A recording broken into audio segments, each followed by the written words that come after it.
our faculty that I think you had met them during the first day of this summer program. This is our Dean, Dr. Yudi Nuralisan.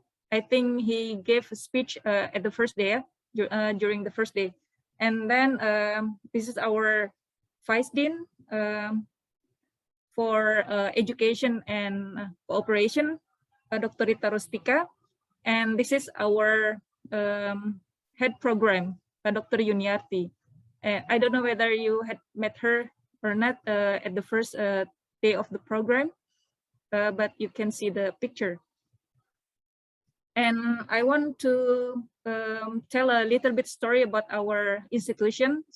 So actually, our institution is quite old enough. It's already like a grandfather, I think, because it already established since 1965. But this our faculty at that moment still under agricultural faculty. So, and then after 2005, our faculty established after a long way to persuade the university and also our government that it is an important for Padjadjaran Universitas Padjadjaran or Padjadjaran University to have our faculty established. And then at that time, in 2005, we only had one program study or department, which is a fisheries department. And then 2 years later, our department, Marine Science, established. And then after 5 years, we got these accreditations from our government that the management of our institutions are well by granted 8 accreditations. And then this is the visions from our department that we want to become a competitive institution which has strength in especially in 2 fields. This is about conservation and also the utilization of marine biological resources by using biotechnological approaches. And we aim to gain international recognitions by 2024. And this is our missions that we want to achieve also together with our visions, that we want to become an institution that can give educations, especially with the strength in the field of conservation and the utilization of marine biological resources. Also, we will deliver a qualified research and also scientific publication in these 2 fields. And not only that, since in Indonesia, we also have to serve our communities. So we need to disseminate our research and also our education, not only for the students who registered formally in our institution, but also for the community, especially the community at the coastal area. And therefore, I think this is mandatory that to achieve all those aim and visions, we need to implement a good management process during the educational program. And to achieve that goals also, we set our excellencies that the students in our department will have expertise or will learn some, not only one aspect of marine science, but it is includes in these 3, actually this is not triangle but circle, but this skill circle, the first one is about conservation, and then the second one is the biotechnology, and both fields need to be supported strongly by the third one, which is actually the real core of marine science, which is we know that hydrooceanography cannot be separated from these two fields. And then the students in our department will have study periods between 3 to 4 years, and we start our new semester or new registrations every August. And the graduation of our department will obtain a degree. In Indonesia, it's called ESKEL, Sarjana Kelautan, and in English, probably it's equal to Bachelor of Marine Science. And then I think most of you also know that with this global warming and also the increase of conservation interest in all countries and also in the world, our department will open opportunity and also will give strength to the students who study in our department to get the work and job that can be suitable for the prospect of this some of this research field. And also not only doing research, the student who graduated from marine science also can have a career, especially in many NGOs, and our alumni, many of them already work not only in the local or national NGOs, but also in the level of international NGOs. And then the strength of the alumni, they not only doing biological aspect, but they also can work in as a surveyor, or even they can work as an entrepreneur by establishing diving schools, and also become a consultant or having their own consultant. And many of them also now become academicians by continuing their studies or become a lecturer or a researcher in many institutions in Indonesia especially. And some of them also already go abroad. What our students doing during their study, this is some examples of activity that the students perform during the program, but actually some of them at the moment not canceled, but postponed due to the pandemic conditions. As you know that as a marine science students, you have to have a skills for diving, at least for scuba diving. And for the scuba diving, we have some of our lecturer already granted by as a licensure or instructor to give you scientific diving techniques. And we also doing some activities related to the mangrove conservations, and not only studying in the field of marine ecosystem, but we also doing many of our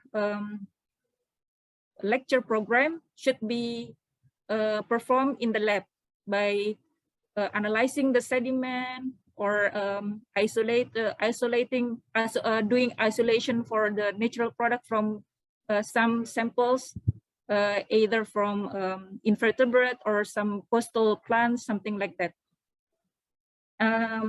This is two main labs that we have in our institutions. The first one is related to the marine science technology lab, like hydrooceanography or sedimentology. And also we have like an integrated lab for biotechnological work. This is the profile that some of our alumni had already done during after their graduations.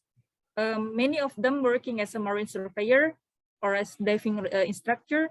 They also some of them also establishing companies related to marine science.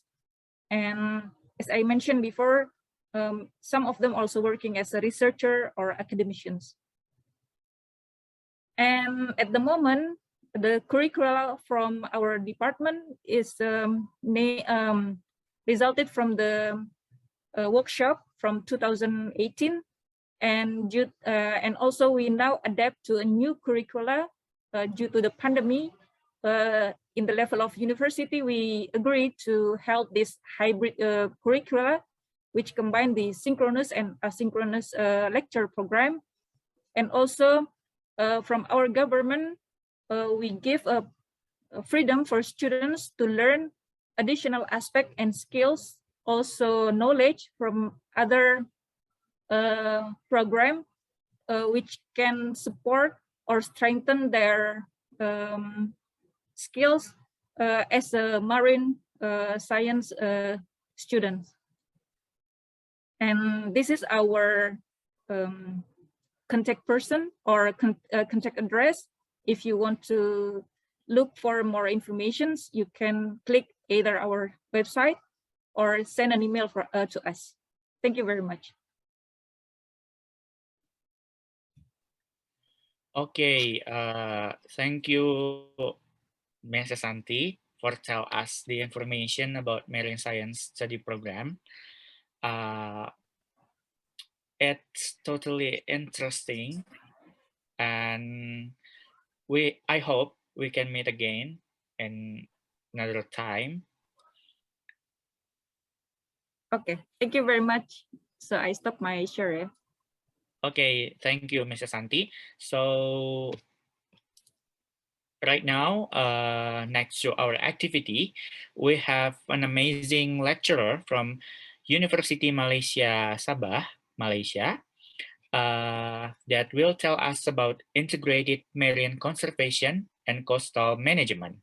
Please welcome Dr. Zarina Wahid.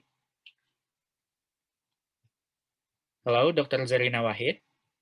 Are you with us? Hello, can you hear me? Yeah. Good afternoon, Dr. Zarina. Good afternoon. How are you? I'm good. Okay, Dr. Zarina. Thank you for being here. I want to tell you that you have 100 minutes for explaining the material, and you can start give us the lecture right now, and time and screen is yours. Okay, thank you so much. So I will share screen first. Okay. Are you able to see my screen? Yes, we can see your screen. Thank you. Although, yeah.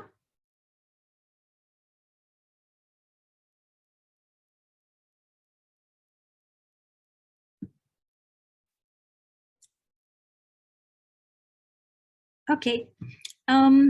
Assalamualaikum and good day. So hello from Kota Kinabalu, Malaysia. I'm Zarina from the Borneo Marine Research Institute of University Malaysia Sabah. And I would like to thank the organizers for the invitation to speak for the Virtual International Summer Program of this year. And I guess a bit of background information about myself. So I work on corals. My research interest is on hard corals, primarily on their diversity as well as their distribution patterns. And together with my colleagues and my students in UMS, we carry out research on various aspects of corals. Okay, so I will just go right into this. Okay, so this is the outline of today's lecture. So based on the title, we have marine conservation in the topics as well as coastal management. And the idea is we would like to integrate these two. And that is to combine the conservation in the management aspect. And so naturally, we would think about the 5 questions of what, why, where, when, and how, although I'm not covering when here because time is relative and we are already managing and conserving natural resources right now. So what I will cover is what it is that we want to conserve or manage, why we want to conserve or manage, and where and how. And so these broad questions will be addressed under these 3 main topics here, or 3 main components, which are the marine resources, marine conservation, and then ICM or ICZM. And I will share 1 or 2 examples from Sabah on the aspect of ICM or marine conservation.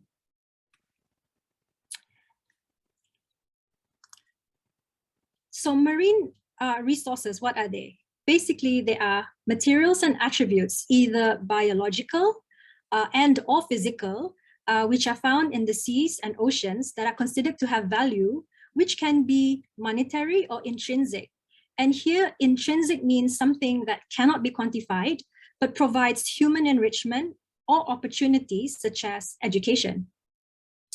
So these resources include biological diversity, source of food, renewable energy sources, shipping, tourism potential, and unique ecosystems like coral reefs and mangroves, which are popular for recreation. And the way that we manage and use these resources is of great importance. So most of these resources are quite straightforward, yeah, like sources of food, tourism, recreation. So I will just outline what is meant by energy.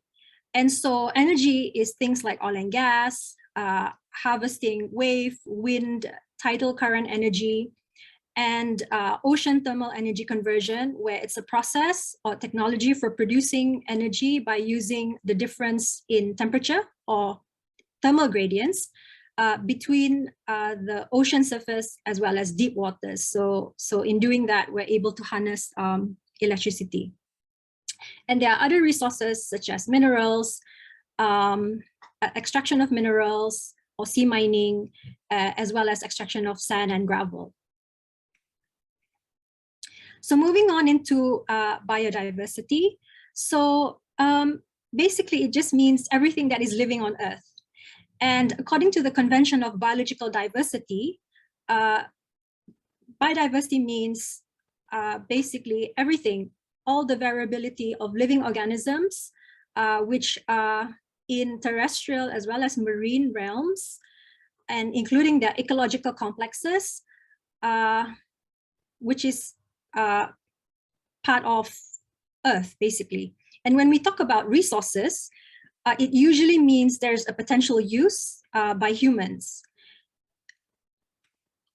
So in this graph, I would like for you to focus on the left side of the table, which is the level of biological organization. So basically, these are the levels of biodiversity. So basically, the biodiversity is the fundamental properties of an ecosystem, and they encompass all life forms, including the environment that they live in. And so we are talking about diversity from the levels of genes. So here on the top left part of the table, we're talking about genes, and then we talk about species, and then going into the population level, and then the community, ecosystem, and large landscapes. And so biodiversity can refer to description or assessments of the status and condition groups of organisms, which is probably what most of us are familiar with. When we talk about biodiversity, we tend to think of how many numbers of species that are living in an area, but it actually encompasses a much wider range of biology.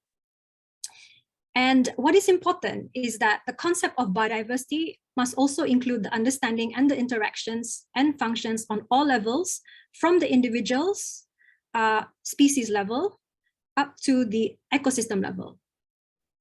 So basically, structural diversity here means, what it's made of, what is the diversity made of, and their roles and how they're important in terms of functional. So, for example, when we talk about genes, what it is the molecular level, the biochemical structure, the genetic structure, and its role and how it changes over time and how it aggregates.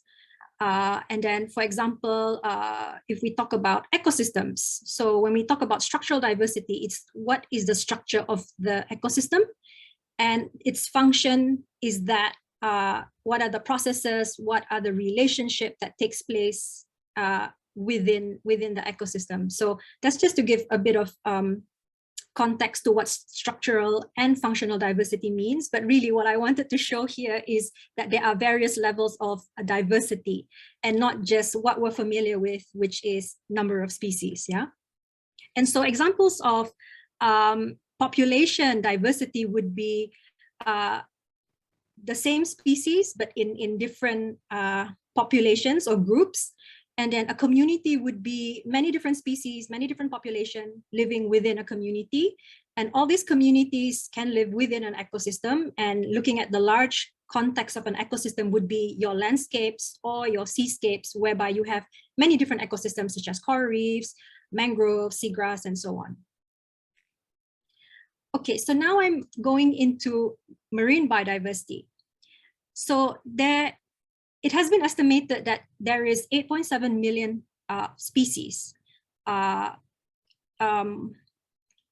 overall, and 2.2 million species in the ocean, and 6.5 million species on land. And we have only described or put in a database 1.2 million of species from the ocean, which means that there's 91% of species which has not been described yet. Either they have not been discovered or they have been discovered but has yet to be described properly.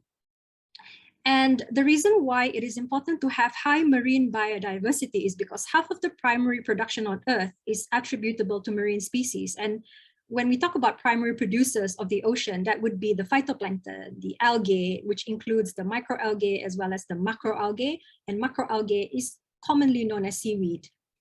And each species has a role to play in an ecosystem, and the loss of this species may have significant impacts to the whole ecosystem, which may have cascading effects on other ecosystems. So when we lose diversity or when we lose biodiversity, and if it's compounded over time and extent, we actually effectively lose the ecosystems as well, because it's the species, it's the diversity that makes the ecosystem work.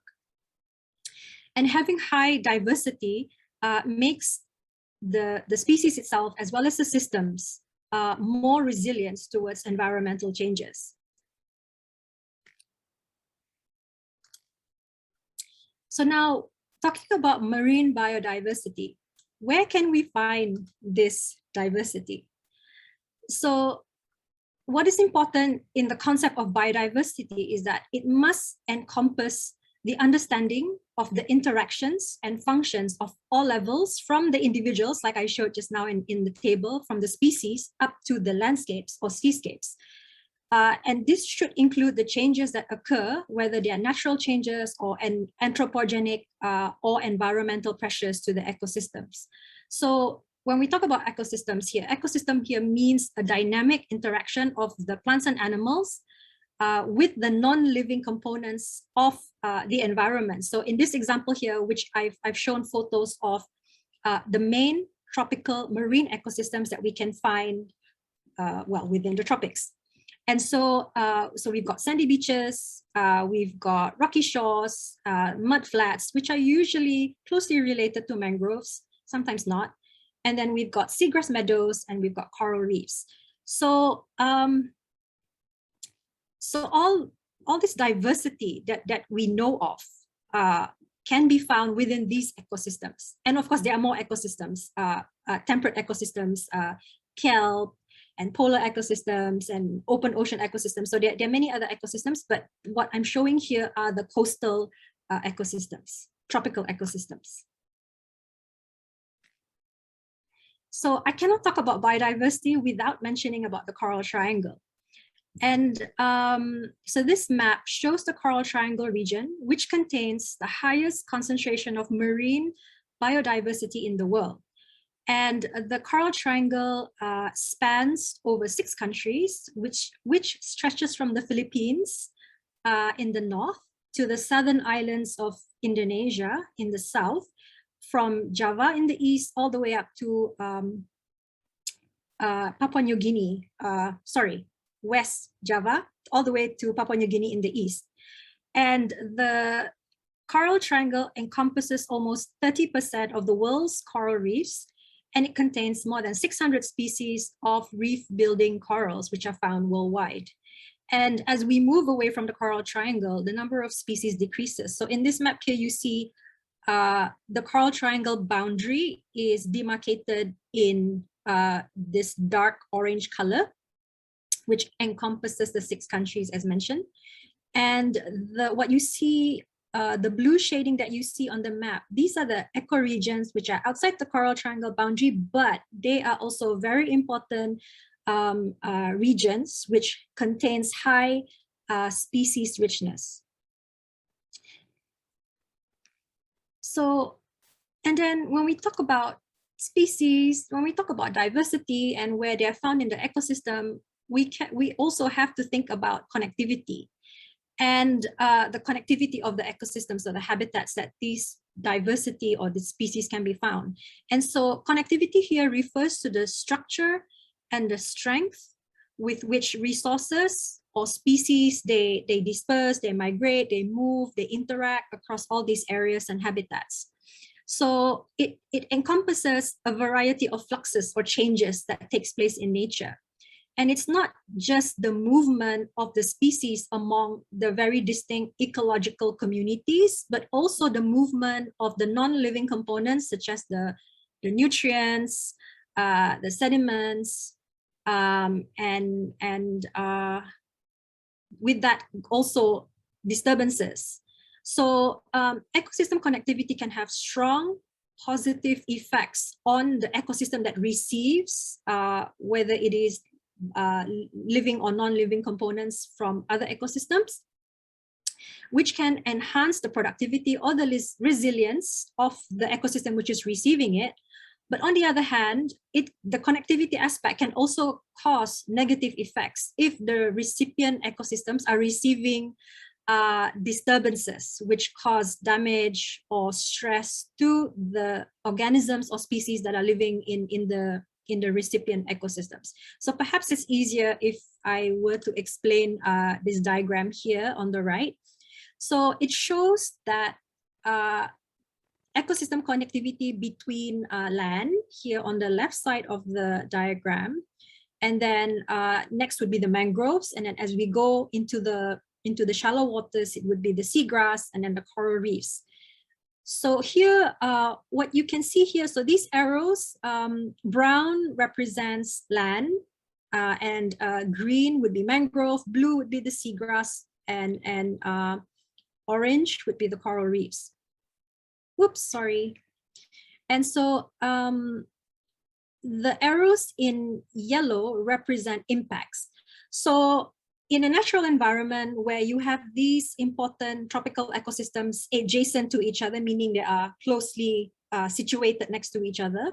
So you've got sediments from the land going into the mangroves, and then the mangroves and the seagrass, they will hold on to the sediment. They bind the sediment, they absorb the inorganic nutrients, and so that these sediments and nutrients do not go into open sea or the coral reefs. Mangroves also will slow freshwater discharge.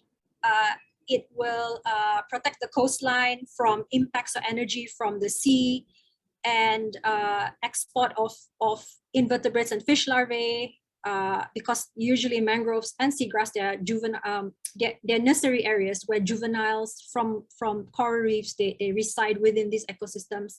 So coral reef, for example, fish need seagrass, certain species need seagrass and mangroves to complete their life cycle. And whereas on the other hand, for coral reefs, they will protect the coastline from storm energy, just like the mangroves. And then there will be export of fish and invertebrates, larvae and adults, and so on. So basically, these are the importances or the functions of these ecosystems. And then the impacts would be when there's habitat destruction, if I'm starting from land, because it's usually from land. So when there's habitat destruction, there's all these changes in nutrients and sediments, and there's freshwater inputs. And then because of that, we start to lose our mangroves and seagrass habitats, which will cause increased sedimentation, because then we don't have these ecosystems to bind the sediments.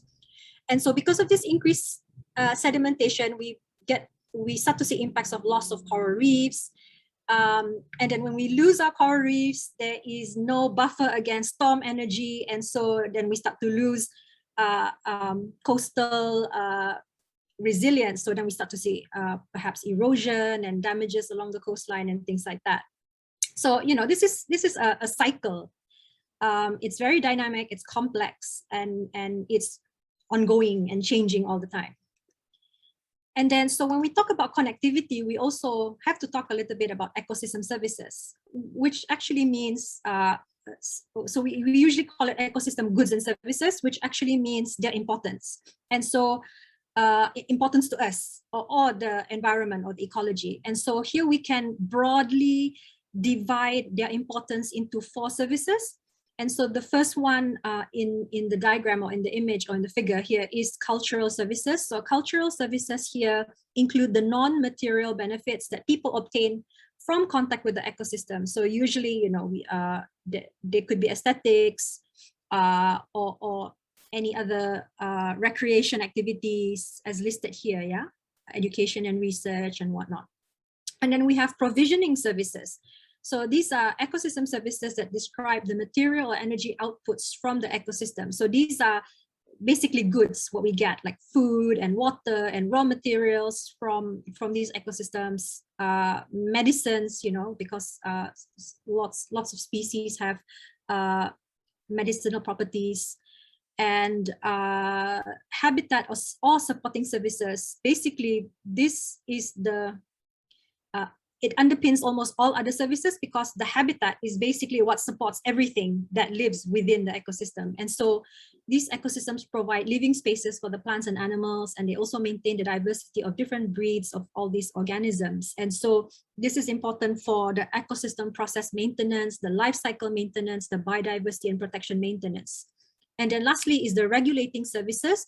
So these are the services that they provide by acting as regulators, meaning they can regulate the quality of the air or soil, and they provide flood and disease control and things like that.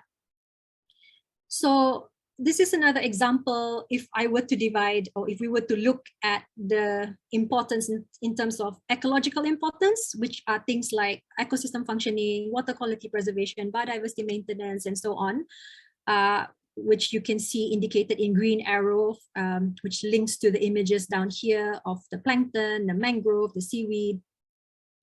And then on the other hand, we have the socio-economic importance in how we get food security, our protein source, and with that, livelihoods and economic security, and so on, yeah? So these are the economic importances, which are shown with the purple arrows. So when we talk about ecosystems, different people will have different perceptions of ecosystems. And for the economists, it's the value. What is the value? What is the monetary value that we get from these ecosystems, or the benefits that we get from these ecosystems? And the biggest challenge to quantifying and valuing marine ecosystem services is the inadequate knowledge that is available to link the changes in the ecosystem structures and the function to the production of valuable goods and services. So basically, for certain things like in terms of goods and services that they provide, like the seafood that we get, or the recreation aspect. So these are things that we can easily quantify in terms of money. So like for fisheries, for fish landings, we can easily observe it, and then we know the value of how much is the catch.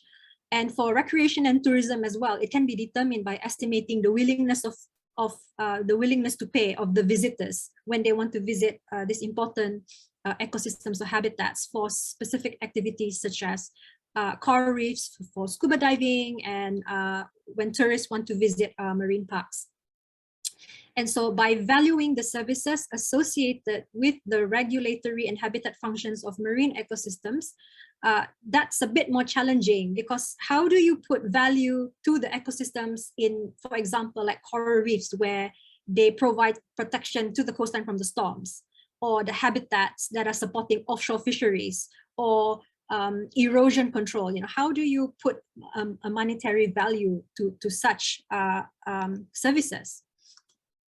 And so instead, the value of these services need to be determined indirectly through their support for the production activities, through the protection of property and other important economic assets from damages. So this requires knowledge of how these specific marine ecosystems work, how they function, what is their structure, what is the influence of the ecological production here to a particular service, such as storm protection or habitat fish linkages.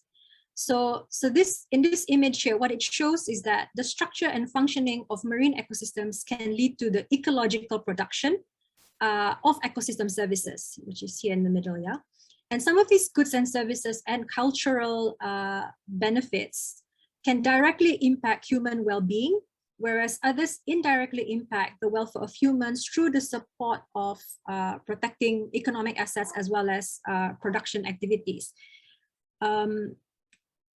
And so perhaps it's easier to show in an example of, again, we're looking at the interconnectivity of the three ecosystems, the three main ecosystems, which are the coral reefs, and the mangrove, and then in between here there would be the seagrass meadows or the seagrass beds.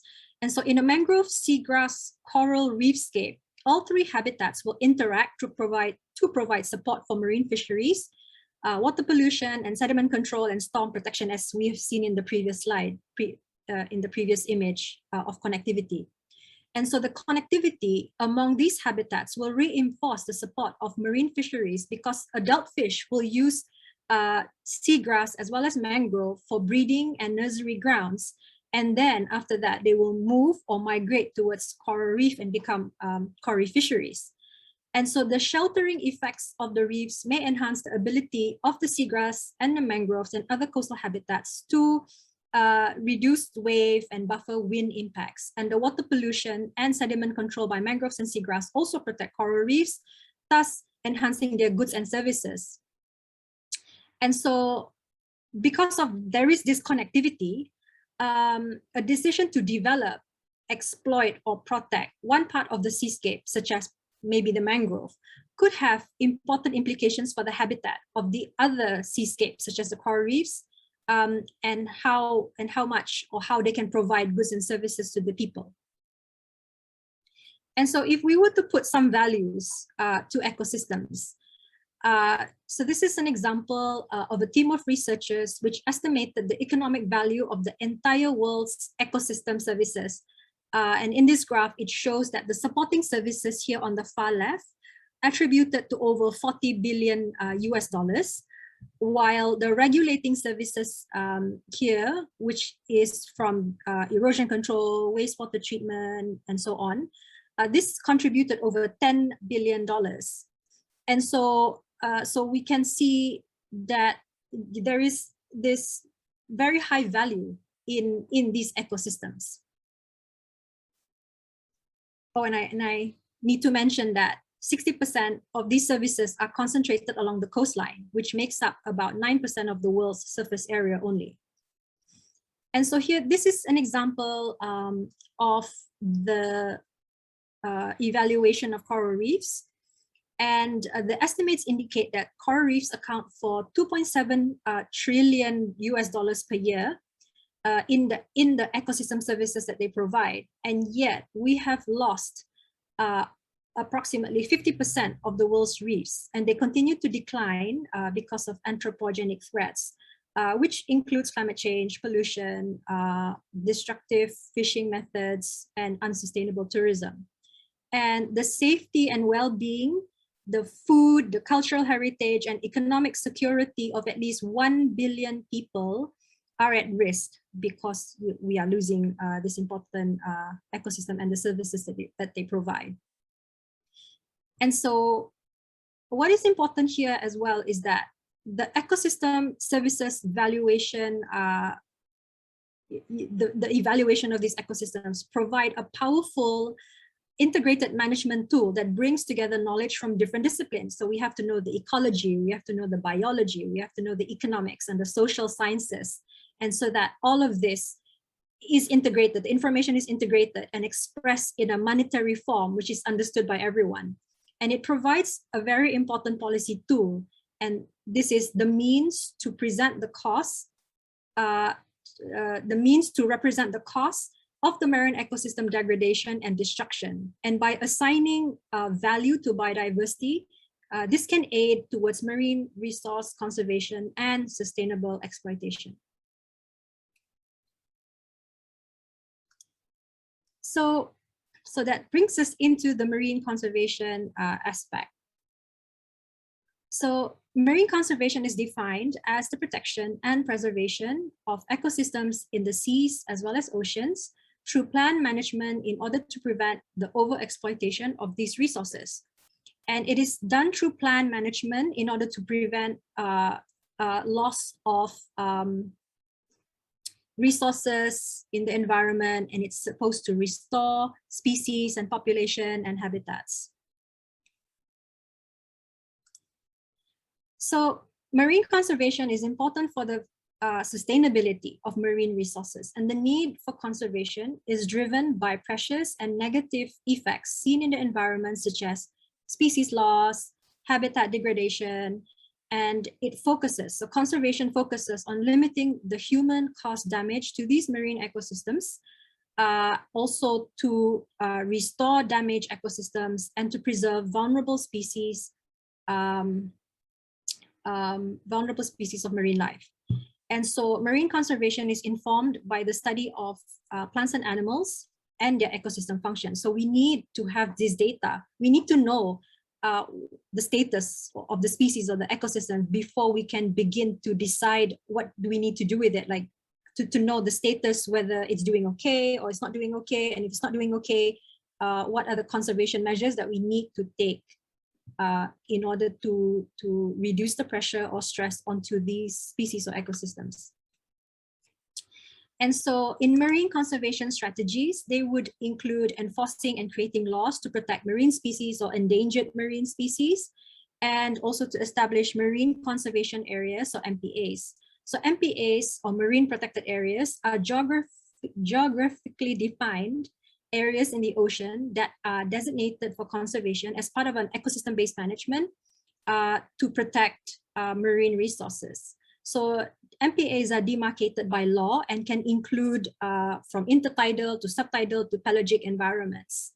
And there are many different types of MPAs with protection measures that range from multiple use zone here, which is on the far right of this image, where in a multiple use zone, we can allow for certain types of fishing activities to take place or certain types of recreational activities to take place.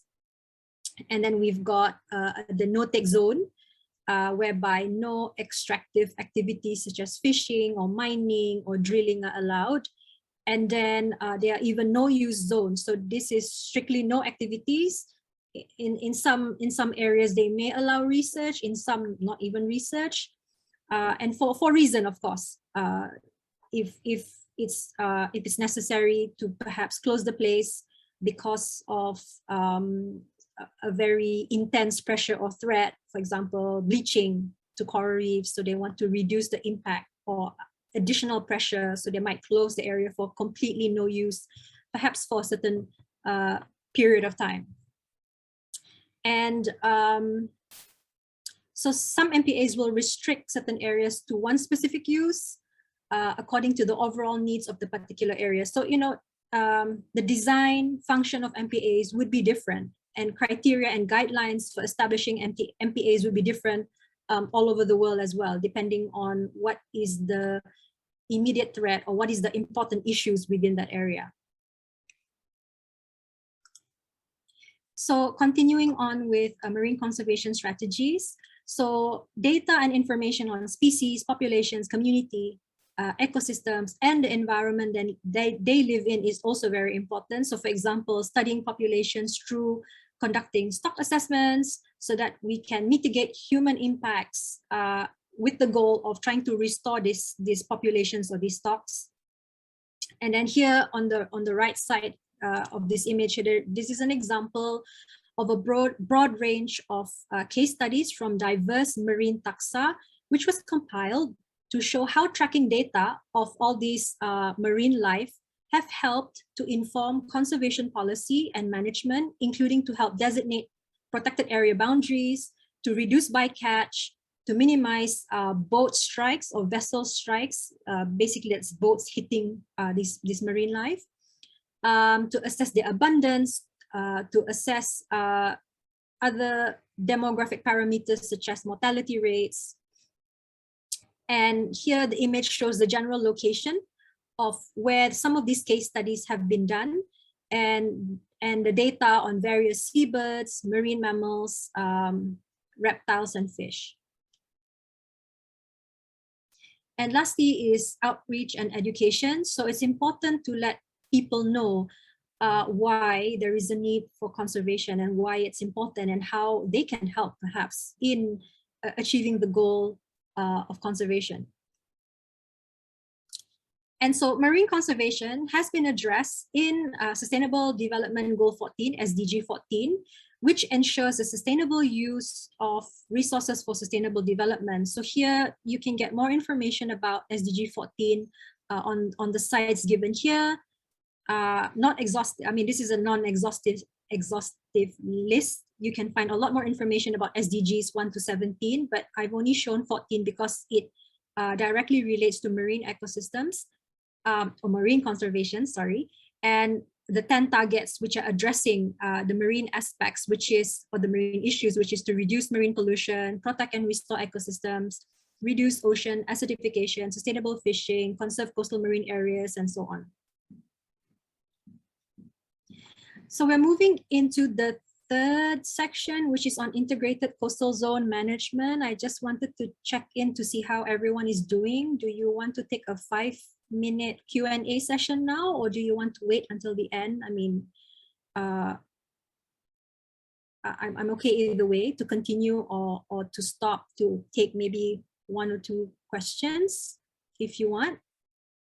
Can I get some feedback?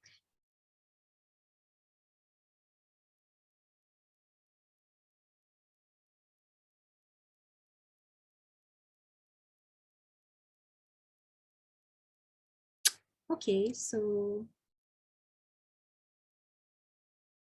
no feedback, so I guess I'll just continue then.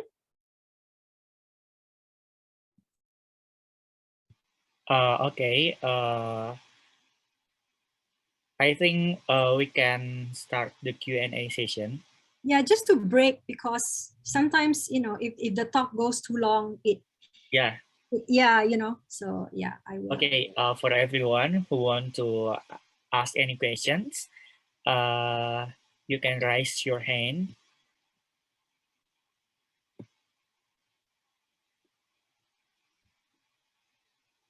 Okay, Bio and Dr. Zarina, maybe there's a question in chat box. Okay, yeah, let me just. Okay. Okay. Okay, does artificial coral reef have contribution to the nutrient cycle, or is there any mutualism? Though you haven't mentioned this, but since you're working on corals, okay. So when we talk about artificial reef, usually it means we are putting in man-made structures or structures which are not of ocean origin or sea origin into the waters. And so when we put these structures into the waters, it would be like putting in artificial reefs would be, so there are many reasons why we want to put artificial reefs into the sea. And one, it could be we want to rehabilitate the area. So say perhaps that area was once a nice coral reef, it was damaged, and now we want to rehabilitate the area or restore the area. So we put these hard structures to form a solid base so that the marine life, the corals and other invertebrates can come and attach themselves to these structures. And when these invertebrates established, and you have fish coming in to live within that area as well, or vice versa. And so, so when you talk about nutrient cycles, so nutrients would be produced by all living organisms. So when you establish an artificial reef, when you have anything living coming to live there, so then there would be nutrients already being produced. Yeah, so does artificial reef have contribution about the nutrient cycle? Well, yes, whatever that's living within the artificial reef structure would be producing nutrients, so then that would enter into this nutrient cycle. I'm not quite sure what you mean by mutualism here. Mutualism would be something which is beneficial to all parties. Yeah, so do you mean, yeah, I'm not quite sure the context of mutualism in this, in relation to artificial reefs as well as nutrient cycles, if you'd like to clarify that, or if I've already answered the question.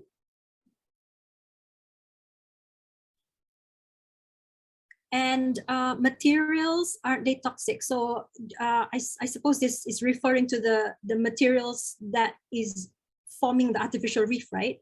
So it depends on what we use. And these days we try to, because we have more knowledge now about artificial reefs and how they can impact the environment. So, you know, we are trying to put artificial reefs because of the benefits that they give to the environment or the ecology as well as to us eventually. But sometimes in the earlier days, you know, because we didn't really understand how things work, so we were putting in a lot of things which cause damage to the environment instead. So in earlier days, they were using tires and unused tires, you know, tires from cars and vehicles. So they were putting it into the sea to form some sort of a artificial substrate for marine life to come and live. And then it was found that firstly, these tires are so light that they move about, and when they move, they can move large distances, and then they were damaging the natural environment instead of helping to restore the environment. And secondly, they found that the materials from the tires, you know, rubber and all the chemicals that are used to make tires, they were leaching into the water, and there was some negative impacts there. So what is commonly used these days is concrete. And so if you can see in my background here, there's this jetty here. And so this is the university jetty. And so putting in concrete, you know, you get fish life coming to aggregate in this area. So in some ways, it's creating some sort of an artificial, not to say reef, but an ecosystem where marine life comes and aggregates. And so the problem with concrete is over time, it can degrade and it can break apart. And I've seen artificial reefs made out of wood. And these days we're trying to move towards more sustainable material like rocks, you know, natural rocks. And so yeah, so when we talk about toxicity, it really depends on what materials that we're using. And with the knowledge that we've gained throughout time, you know, I think, you know, I hope we're doing better now.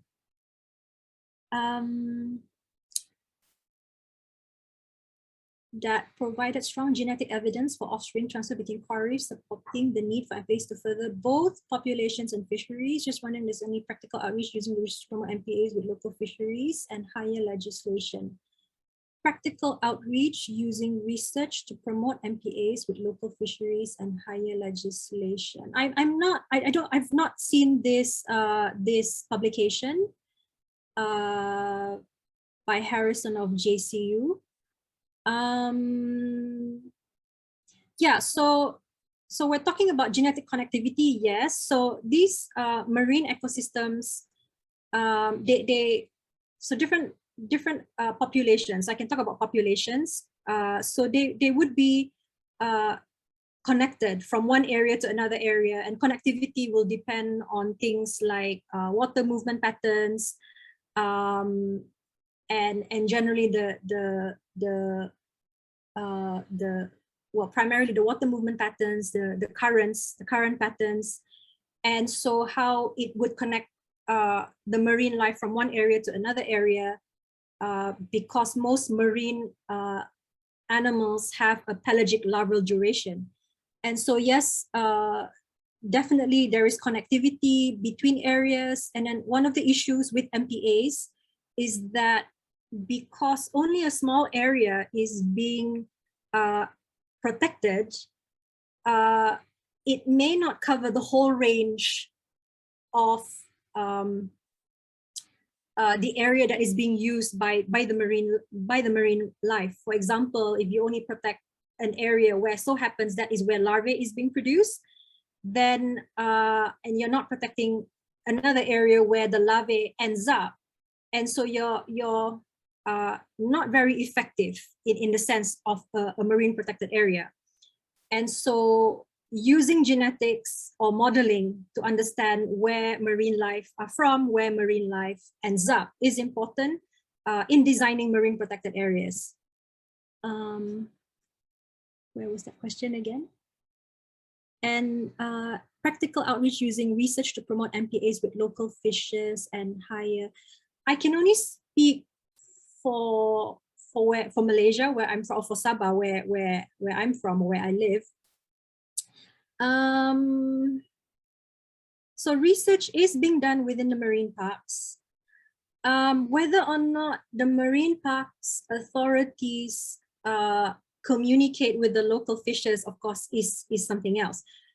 Marine parks and higher marine parks will have their own laws and legislations, and of course fisheries would have their own acts and laws and legislations. And so, well, the idea of ICM or ICZM is for these two, for the marine protected areas, and and marine protected areas are designed for different aspects as well. They could be for tourism, it could be for fisheries, but more often it's for tourism, at least here in Sabah. And so if I use the context that I understand MPAs as for tourism and local fisheries, so these two sectors should be talking to each other, communicating, so that we can integrate the laws, regulations, and policies, and also share information about aspects of MPAs as well as local fishes to, I suppose, to see if there is a need to create additional laws or regulations that would encompass the importance in managing both aspects of what MPAs are trying to promote as well as local fisheries. I don't know if I've tried to explain that well. Okay, how coral reefs is formed naturally? How coral reefs is formed naturally? Well, first they need to have a hard substrate. So corals, so when you talk about reefs, there are different types of reefs. There's oyster reefs, there's coral reefs. And so coral reefs are what we're most familiar with because that's what is most abundant in our region. And so basically corals would be the foundation or the backbone of a coral reef. And so what corals need is a hard substrate for them to attach themselves, and then they can grow. And so in an area where there is hard substrate, and if the water conditions are ideal meaning the temperature is right, there is no nutrient, no pollution, then in theory, these corals would be able to settle and live there. Yeah. So again, if the conditions are ideal, they don't like sediment, they don't like sand. So in areas where there's lots of sediment, lots of sand, lots of nutrient, they don't tend to do very well. And so if you have an area where there's hard substrate, chances are a reef can occur naturally. Wow, that's a lot of questions. Okay. Mangrove forests are highly interconnected within our ecosystems. What can we do to preserve and protect mangroves in each countries that have mangrove forests now that pandemic is rampant? Well, yes, so mangroves are important in the connectivity aspects of these ecosystems. They also interconnect within its own, within other mangrove ecosystems. What can we do to preserve? Well, first we need to know what are the threats or impacts to the mangrove ecosystems in your area. So with threats and pressures, it could be very localized because different areas would have different activities, different features of the coast. And so is there a need for conservation because there is a threat or pressure towards the ecosystem? So first we need to identify, and usually with mangroves, it would be clearing of mangroves because we are for urbanization, or we're trying to make way for aquaculture and things like that. So with mangroves, it's usually clearing, right? Land clearing.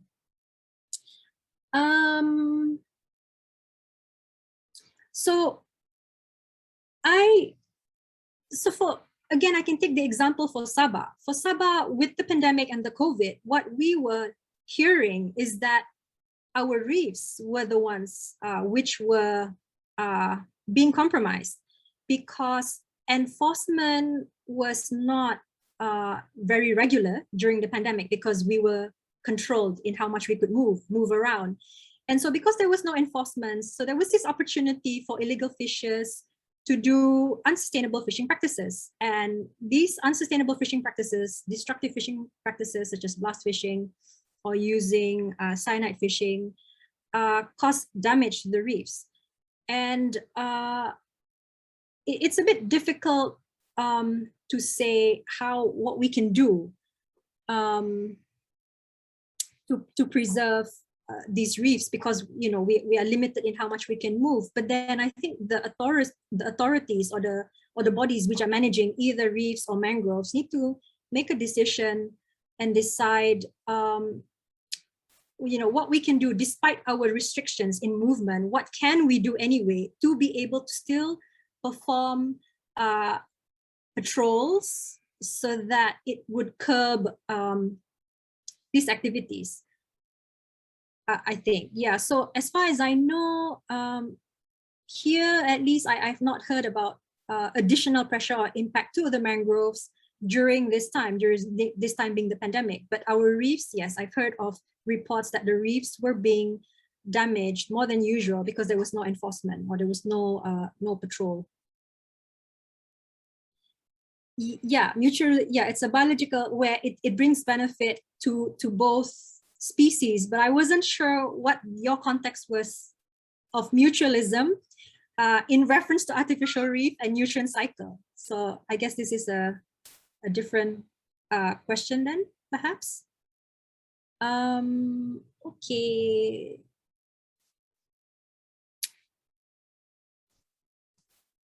In the world where there are very few places left with coral reef conservation, on your study about coral reef, besides from the placement of artificial reef, what else is your plan to save? My plan to save coral reefs? Well, ideally, education is important. People need to understand that reefs are important. All these, not just reefs, but all these ecosystems are important. And they are worth more to us in the long term if we protect and conserve them, rather than we get short-term benefits, in damaging or destroying these ecosystems for other purposes. But in the real world, education alone is not enough because there are many drivers, which I will talk about when we continue with the slides. There are many drivers that make people resort to doing damage to these ecosystems. So in terms of coral reefs, saving the coral reefs, yeah, so this is not easy. I mean, I've talked about how we can go about with marine conservation and having MPAs, protection of the area, education, teaching the people about the importance, or educating the people about the importance of reefs so that they don't cause damage to the reefs. Artificial reefs, honestly, with artificial reefs, it's very important to assess the need for artificial reefs, because I think a lot of people are more aware now about the damages to the environment, and a lot of people tend to think that artificial reefs is a solution. In some ways, it is a way that we're trying to help the environment along, in trying to recover. But we have to be careful in making decisions with putting artificial reefs into the sea to understand what it's for, because it could be to rehabilitate, it could be for coastal protection as well, for erosion, to reduce erosion. So we need to understand why we need these artificial reefs. And then based on where we want to put these artificial reefs, we need to understand the environment, the seascapes. And so with that, we can design the right type of artificial reef for the purpose that we intend it for, yeah? And another thing which is getting a lot of attention these days is coral planting. So that's when, you know, people would try to plant corals, to attach corals onto the bottom substrate, whether it was a natural reef and we are planting or putting these corals onto the natural substrate, or we are putting it on artificial reef substrates to help along, again, the ecosystem, the coral reef ecosystem to recover. I would, again, be very cautious in this because, you know, when you plant corals, you have to take the corals from somewhere. And so you need to know what types of corals that you can take or you should take. Do you want to take? Because then you are losing some coral from the donor site when you put it to the transplanted site. Whether it will survive in the transplanted site is another matter completely. We don't really know. Sometimes you could get fragments from the same coral. Let's say you take 5 fragments from the same coral, and out of those 5 that are replanted elsewhere, maybe 3 survive and 2 didn't survive. And there is no clear reason why, because it was from the same animal. So it's not clear why some make it and some don't, you know. So there's a lot of these factors to consider as well when you want to do coral planting as a measure for trying to restore a degraded reef. Yeah. Okay, Dr. Zarina. Yeah, there's so many questions, but I think I need to move on, right? Yeah, I think you can continue your presentation. Yes. And we can answer the questions after you finish your materials. Okay. Yeah, thanks for the prompt, because then, you know, I would have gone on and on. Okay. Is my screen showing again? Yes, we can see it. Thank you. Okay, so under ICZM or ICZM, so I'm more familiar with the term ICZM because I share a course with a colleague of mine, an undergraduate course where we teach integrated coastal zone management. And so if I use it interchangeably, you know that I'm trying to refer to coastal management or integrated coastal management. Okay, so we will be looking at what is the broad definition of ICM or ICZM. We need to understand what are the characteristics of the coastal zone, what are the pressures or the driving forces or pressures to the coastal areas, what are the goals and benefits of ICM, the approaches, processes, and principles of ICZM, and then I will show 1 or 2 examples of ICM from Sabah.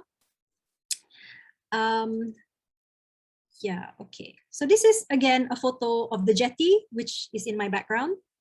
So this is UMS, and we have a nice beachfront just sort of next to the jetty here. So this is within Spanggar Bay. I'll show a map of Sabah later on when I talk about examples. Oops. Okay. So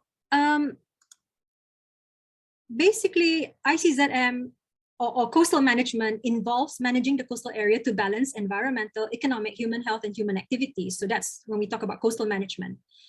And when we talk about integrated coastal management, you know, there are many definitions to ICM or ICZM. And so here, these are just a few examples of what the definitions are.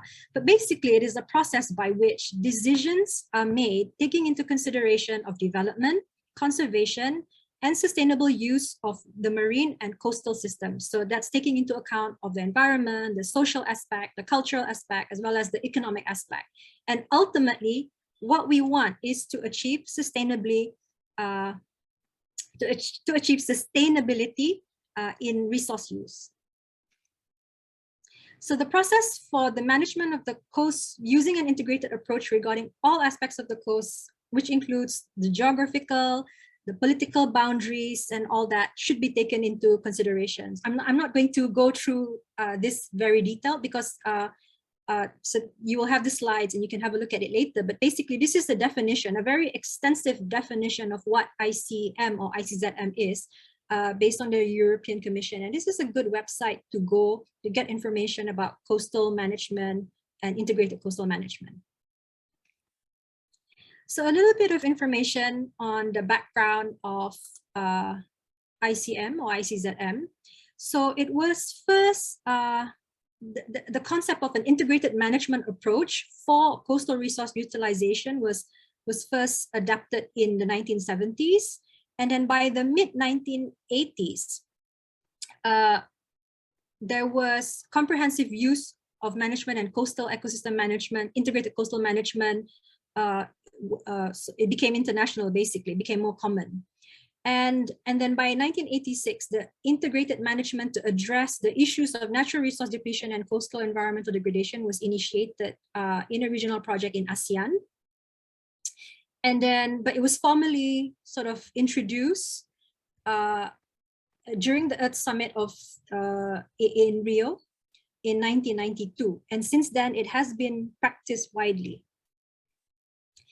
And so, in order to define the coastal zone, there is a need to understand the natural features that make up the coastal zone, because we need to know what's there, right?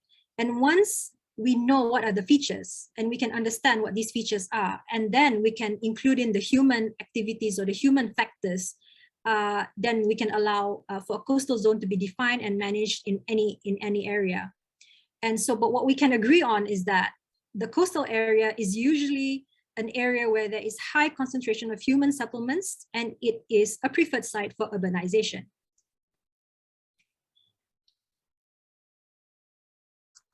And so here we can see that the coastal zone environment in the physical and ecological state is highly dynamic due to the interaction processes between the land and the marine environment. And so the coastal zone has three major spatial elements. So you've got the landward element, or the landward areas, and then there's the seaward areas, and then you have the shoreline, which represents a boundary in the coastal zone. And all these zones are interdependent, and the coastal zone is the sum of all these three areas. So the influence from rivers is important to the shoreline. Freshwater allows the non-tidal areas to be cultivated and for groundwater pockets to be formed along some coasts so that it provides water supply. And development in the landward areas will affect and impact the rivers on the shoreline and the nearshore marine areas. So it's important to ensure that the impact of development in the landward areas does not impact further downstream and out to the sea. And on the other hand, the influence from the sea and marine areas are important as well to the shoreline. The saltwater provides marine habitats for fish and other species. And it's important to ensure that the impact of the development in landward areas is in harmony with the marine areas. So there are many challenges in defining the coastal zone, but we agree that we need to define where the coastal zone is. We need to put a boundary as to the area that we're talking about, because we need to know what activities are taking place in the area and what is there, basically. And due to the dynamic nature of the coast and the diversity of the features on the coast, it makes it very difficult to clearly define the boundary. And the inclusion of ecosystems, resources, and human activity within the coast is important for management. So in some areas, the boundaries, the coastal zone boundary may be quite narrow. And so some of the conflicts that take place can be occurring in the immediate shoreline because the zone is so narrow, right? So for example, if watershed impacts is the problem, then the coastal management boundary should extend into the inland areas. Whereas if the issues are over the seas, then we have to take into account of the economic exclusive zone, perhaps, or the waters which is under the natural jurisdiction of the area in question. So, so really what we need to manage here is the human activities, because that is, what is causing conflict in the coastal zone. So the backbone of most national economies of coastal areas as a substantial proportion of the gross national product depends on the outputs from coastal activities such as oil and shipping, coastal tourism, and some other primary industries. And competition of various stakeholders for land and sea users often result in the severe conflicts and destruction to the integrity of the coastal resources. So this illustration is from a policy recommendation in the 1980s, whereby, so these are some of the impacts from the activities. So there's deforestation, of course, which will cause runoff, and then there's urban waste in cities. Agricultural areas will cause pesticide runoff, and then we're clearing mangroves, and so reclaiming and putting up aquaculture or fish ponds. Perhaps there's unplanned tourism, and then there's all these destructive fishing issues, such as blast fishing and trawling, and then there's overfishing, oil spills and whatnot. So this report was from 1989, let's say 1990. And then 20, 30 years later, we are pretty much seeing well, similar impacts, you know, from the same activities. Except perhaps what is not shown here is coastal erosion, which causes sedimentation. It could also cause pollution, and with pollution, there's harmful algal blooms in our coastlines. Yeah, but basically, yeah, it's pretty much the same activities and impacts. And so the driving forces behind coastal resource depletion are, so this is from that report that I mentioned in the illustration just now. So basically there's high rates of population growth. And so we need to accommodate the population growth. So with population growth, there is the demand for these resources. And then there's poverty, which is exacerbated by dwindling resources, degraded fishery habitats, and lack of alternative livelihoods. And then there is also large-scale, quick-profit commercial enterprises which degrade resources and can cause conflict of interest with the local communities as they go about in their livelihoods. And then there could be a lack of awareness about management for resource sustainability among local people and policymakers. There could be a lack of understanding of the economic contribution of coastal resources to society, and there could be a lack of serious government support and enforcement of these conservation programs. So these are some of the driving forces. It's not limited to just this, of course, but these are some of the driving forces which was highlighted in this policy report. And so here I wanted to show that most of the megacities in the world are located near the coast. And the definition of a megacity is basically a city with a very large population, usually close to or over 10 million people. And so what you see here in blue, the symbols in blue are the current cities with current population of close to already over 10 million people. And then you can see a line, a circle, a line around the circle. So this shows the expected population in 2030 as compared to 2015. And so we can see that so many cities are already considered megacities. And there are up and coming megacities as well, which is shown in orange. So these are cities which are expanding fast, and then by 2030 they will become megacities as well. And most of them are along the coast. I cannot imagine living in a megacity. The busiest city I've lived in was Kuala Lumpur, and that's the population there is something like 1.8, 1.9 million people, and I lived there. I worked there for a total of 3 whole months, and that was it. And I decided to come back to Kota Kinabalu, where the population is a grand total of probably 500,000. And so, yeah, it's just amazing, you know, the scale of these megacities. And some of you are probably living there, like Jakarta, which I've never been to, and I hope to in the future. Okay, so I've sort of digressed. Okay, so now why do we need ICM? Okay, so basically it provides a way of balancing our societal and economic demands on the coast with the protection of coastal ecosystems. So basically the goals of ICM is to improve the quality of life of people who depend on these coastal resources by promoting economic development and sustainable livelihoods while maintaining the services that are provided by coastal ecosystems. Do I sound like I keep repeating myself? Because basically that's what it is. That's what coastal management is. And when we integrate it, it's basically taking into account of the whole dimension of activities and aspects.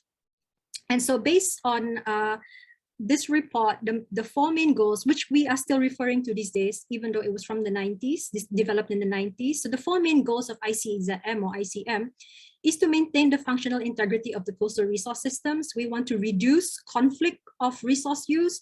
We want to maintain the health of the environment. And this is important because we want that sustainability, and also to facilitate the progress of multi-sectoral development. And so these are the key benefits of ICZM. So they can be broadly divided into social, ethical, economic, and environmental. So in terms of social and ethical, basically it's to preserve nature and its resources for future generations. So that's where sustainable development comes in. And then we want to preserve and promote social equity and protect traditional uses and rights and equitable access to coastal resources. So we want to minimize losses to various users. And in terms of economic benefits, so this proactive planning saves money relative to the response measures, because we don't want to spend money trying to mitigate the problem. We want to spend the money managing it well to begin with. And sectoral planning has larger overall costs compared to integrated planning. So basically, if you take into account of all the costs involved in the planning of the separate sectors, so all these individual fisheries, tourism, and ports and harbors, all these individual sectors, that's going to cost money in individual sectors. Whereas if you do it together in an integrated manner, you might save some cost there. And to facilitate sustainable economic growth based on natural resources. And finally, in terms of environment, we want to conserve, of course, natural habitats and species, control pollution and alteration of shorelines, control watershed, and all this, and rehabilitate degraded resources. Okay, so now, so what is being integrated here? Basically everything, all use and all the planning of use of the coastal zone, from people, the public, to local governments, to NGOs, to national and even international bodies, because we want to combine our interests and we want to aim to satisfy all the different needs of the different people and the different sectors or activities or industries. And so the integrated approach would manage the links between coastal resources to ensure activities in one place do not have negative impacts elsewhere. So this photo here is Panggar Bay, which is where, so the university is just around the corner here. That's the jetty of the university, it's not in the image. And this is Panggar Island, which is the island that you see in my background photo.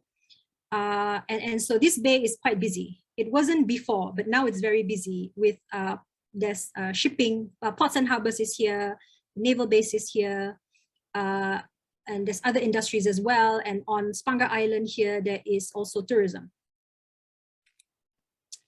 So talking about integration. So integration can occur in and between many different levels. And so the types of integration that occur within ICM would be intersectoral integration among sectors, or intersectoral integration, whereby we bring together all the agencies and groups from different sectors such as fisheries and tourism, oil and gas development, and so on, to cooperate with each other. And so this comes from the realization that a common goal focus around sustainability and the appreciation of one another within an area.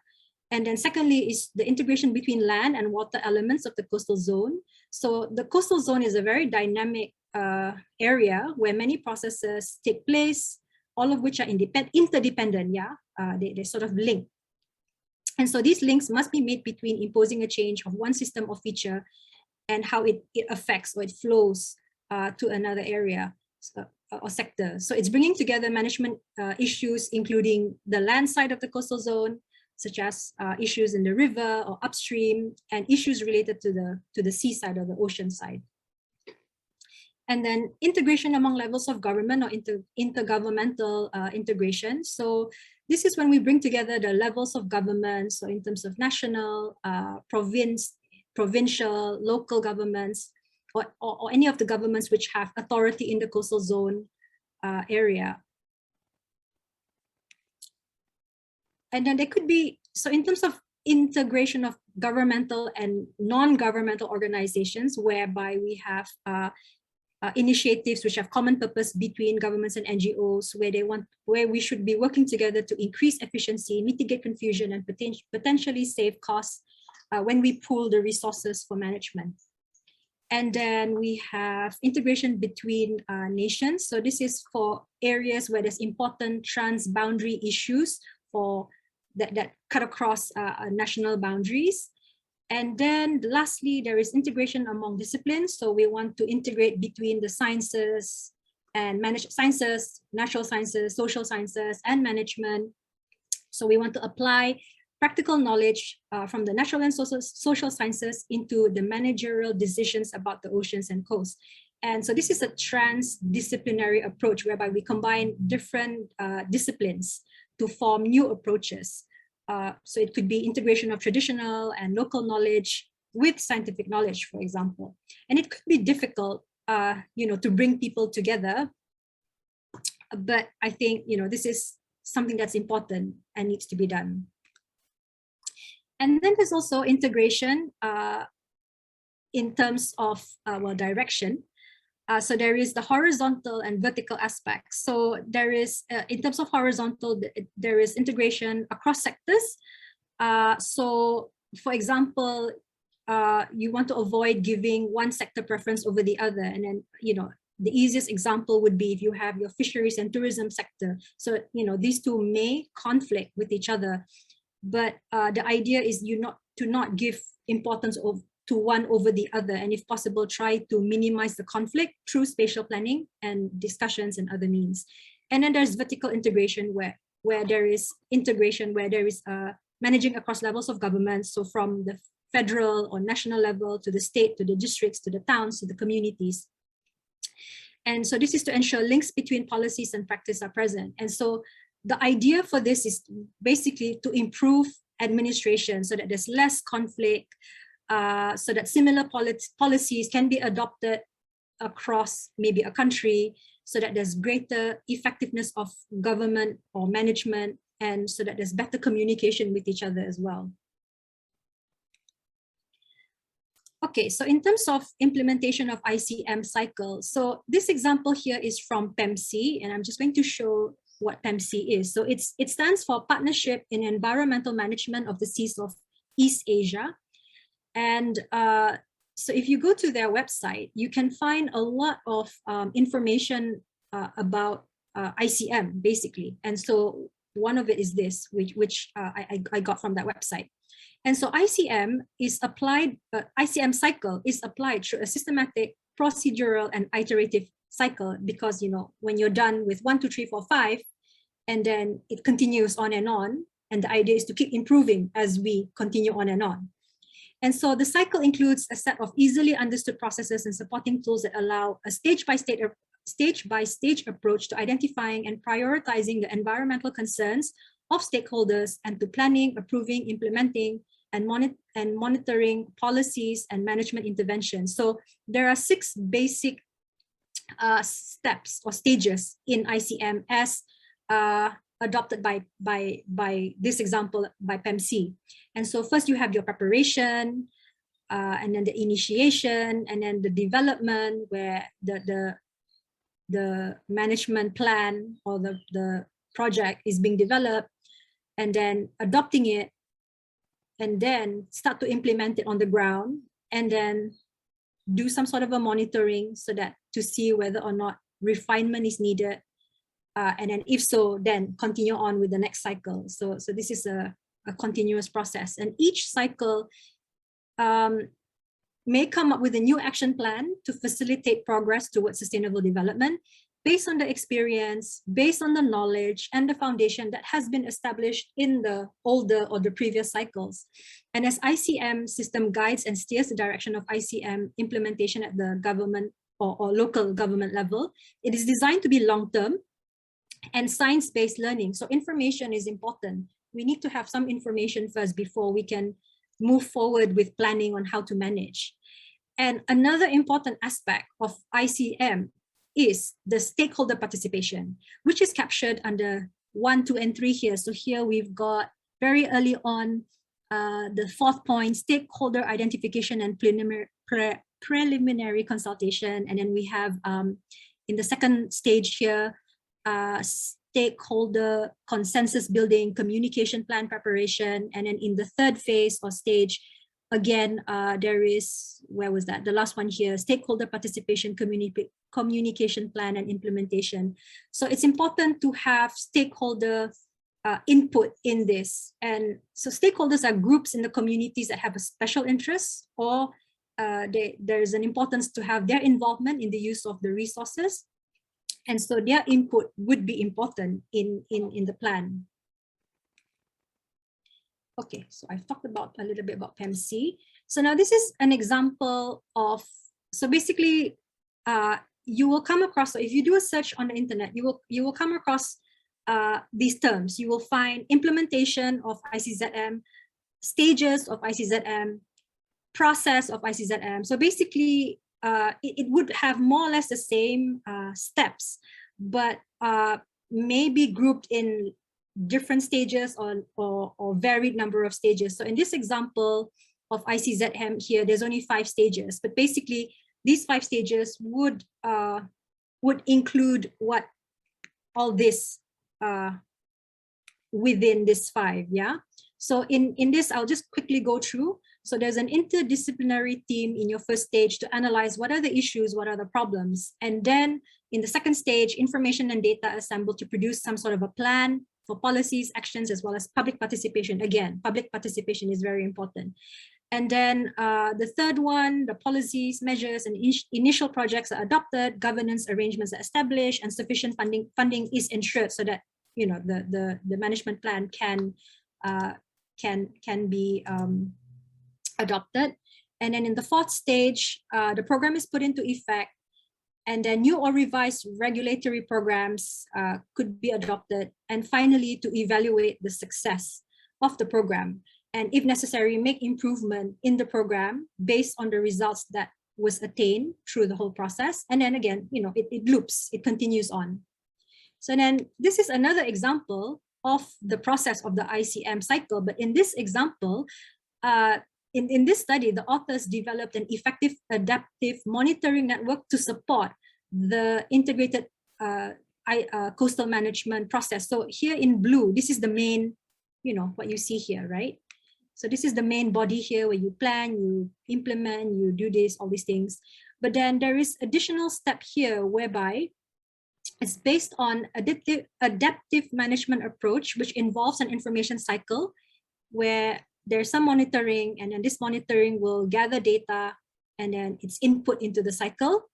And then based on adaptive and a capacity building cycle, which is on this side where, you know, you build capacity of people and then you get them involved in the cycle. And so these are additional measures that can be adapted to the main cycle or the main process.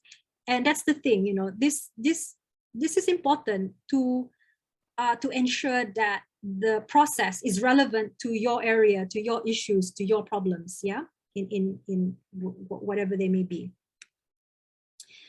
Okay, I probably don't have to go through this in detail, because you can also get this information on the website of the European Commission. But basically, there are 8 guiding principles for ICZM, whereby so basically it's to guide us as we come about with plans and things like that. So the first one is basically we want to take into account the environment and the human activities in an area. The second one is to take a precautionary principle into account. So that means, well, first we want to look long term. We want to look long term, but when we want to look long term, you know, we can't really say what's going to happen in the future, right? So we need to take a precautionary principle in that we want to adopt measures where scientific evidence about an environmental or human aspect or dimension, you know, we're not so sure what the outcome will be. And so because of that, it goes into the third point here. We have to be flexible when we adapt management measures because of this uncertainty. And so we need to account for, there is probably things that we don't know yet at this point in time. And once we've gone through certain time, gone through the process, and then we can identify what are the problems and gaps. And then, you know, for the next round of planning, we can include this information into the management strategy. And then, so next would be the, we need to know the local conditions and the specific issues within the local setting so we can respond with specific solutions. For the fifth one, we need to understand the natural processes and the dynamics of the coastal systems by working with the natural processes rather than against them. Yeah. And then the sixth one is to use participatory planning to develop a consensus on any issues. So it's important to involve all stakeholders, and which includes the public, so because they might have local knowledge that is valuable input.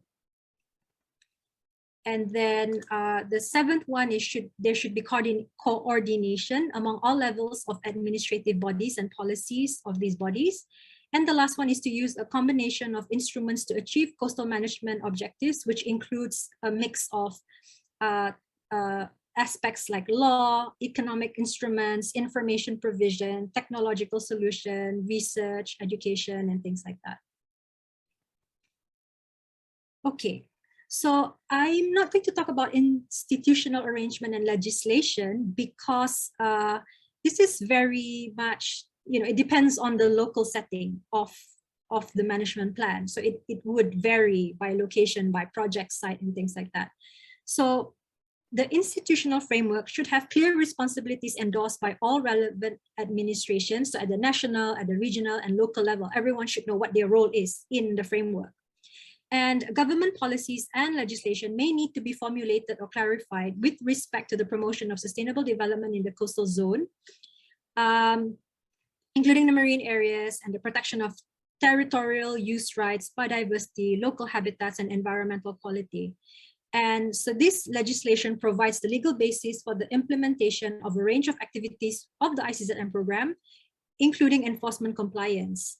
And the goals and objectives of the program must therefore be supported by clear, adequate, enforceable, and effective legislation. Yeah, so this is, if I could give an example for the Sabah context, yeah. So these are all the departments which have planning, management, and regulatory interests in the coastal zone.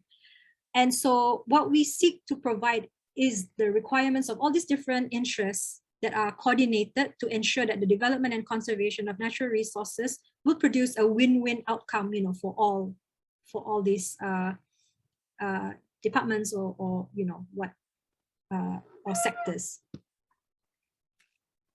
So there are many examples provided in this book, which you can download from the PEMC website. So this showcases the case studies and the success stories. And so here I've sort of taken a screenshot to show you an example of the various projects that have implemented ICM. And so they range from a lot of different topics. So there's looking at water use and supply management, habitat protection. So here talking about green turtles and so on. Yeah. So I can either provide a PDF copy as extra reading material. Perhaps I can upload it onto the MOOC system, or you could also download this book for free and look at some of the examples there.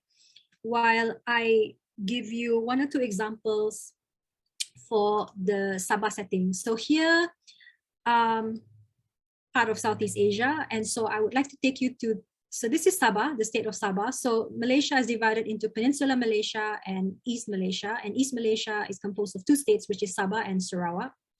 And so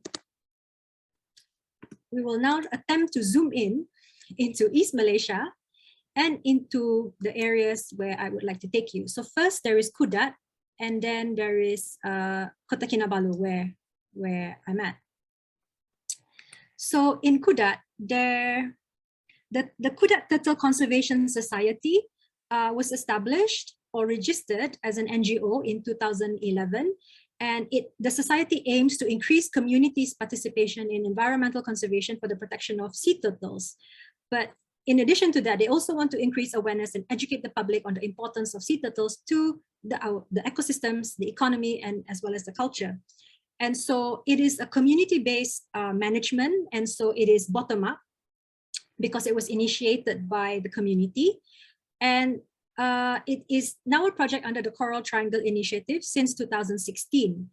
And so this initiative has some collaboration between the Department of Fisheries Sabah and the local community at this area called Kampung Bawang Jamal. Kampung means village. So it's here close to the tip to the tip of Borneo, northern tip of Borneo, and it faces the South China Sea. And so the program is based on an ecosystem approach for fisheries management.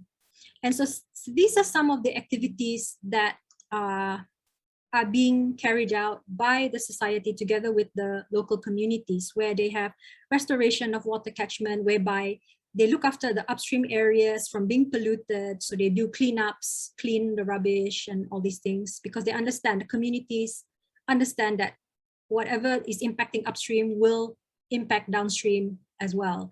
And so they do monitoring of sea turtles that come to nests. They do protection of turtle eggs. So they have hatcheries. They do beach patrols and monitoring of coral reefs and seagrass ecosystems. There's also training, capacity building, and they take student interns, who helps them out with all these activities.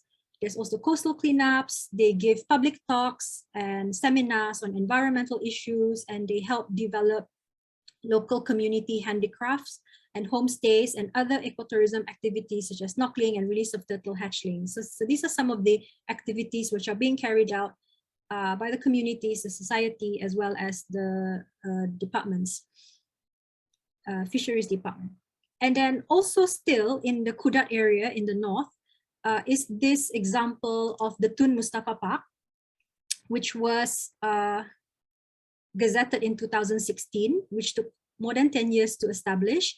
And so, in this example here, it's done in an integrated way. Again, the planning was done in an integrated way. So here you can see that there is in the middle here the interim steering committee. So there's many working groups from across many different sectors, the marine park sectors, the fishery sectors, and so on.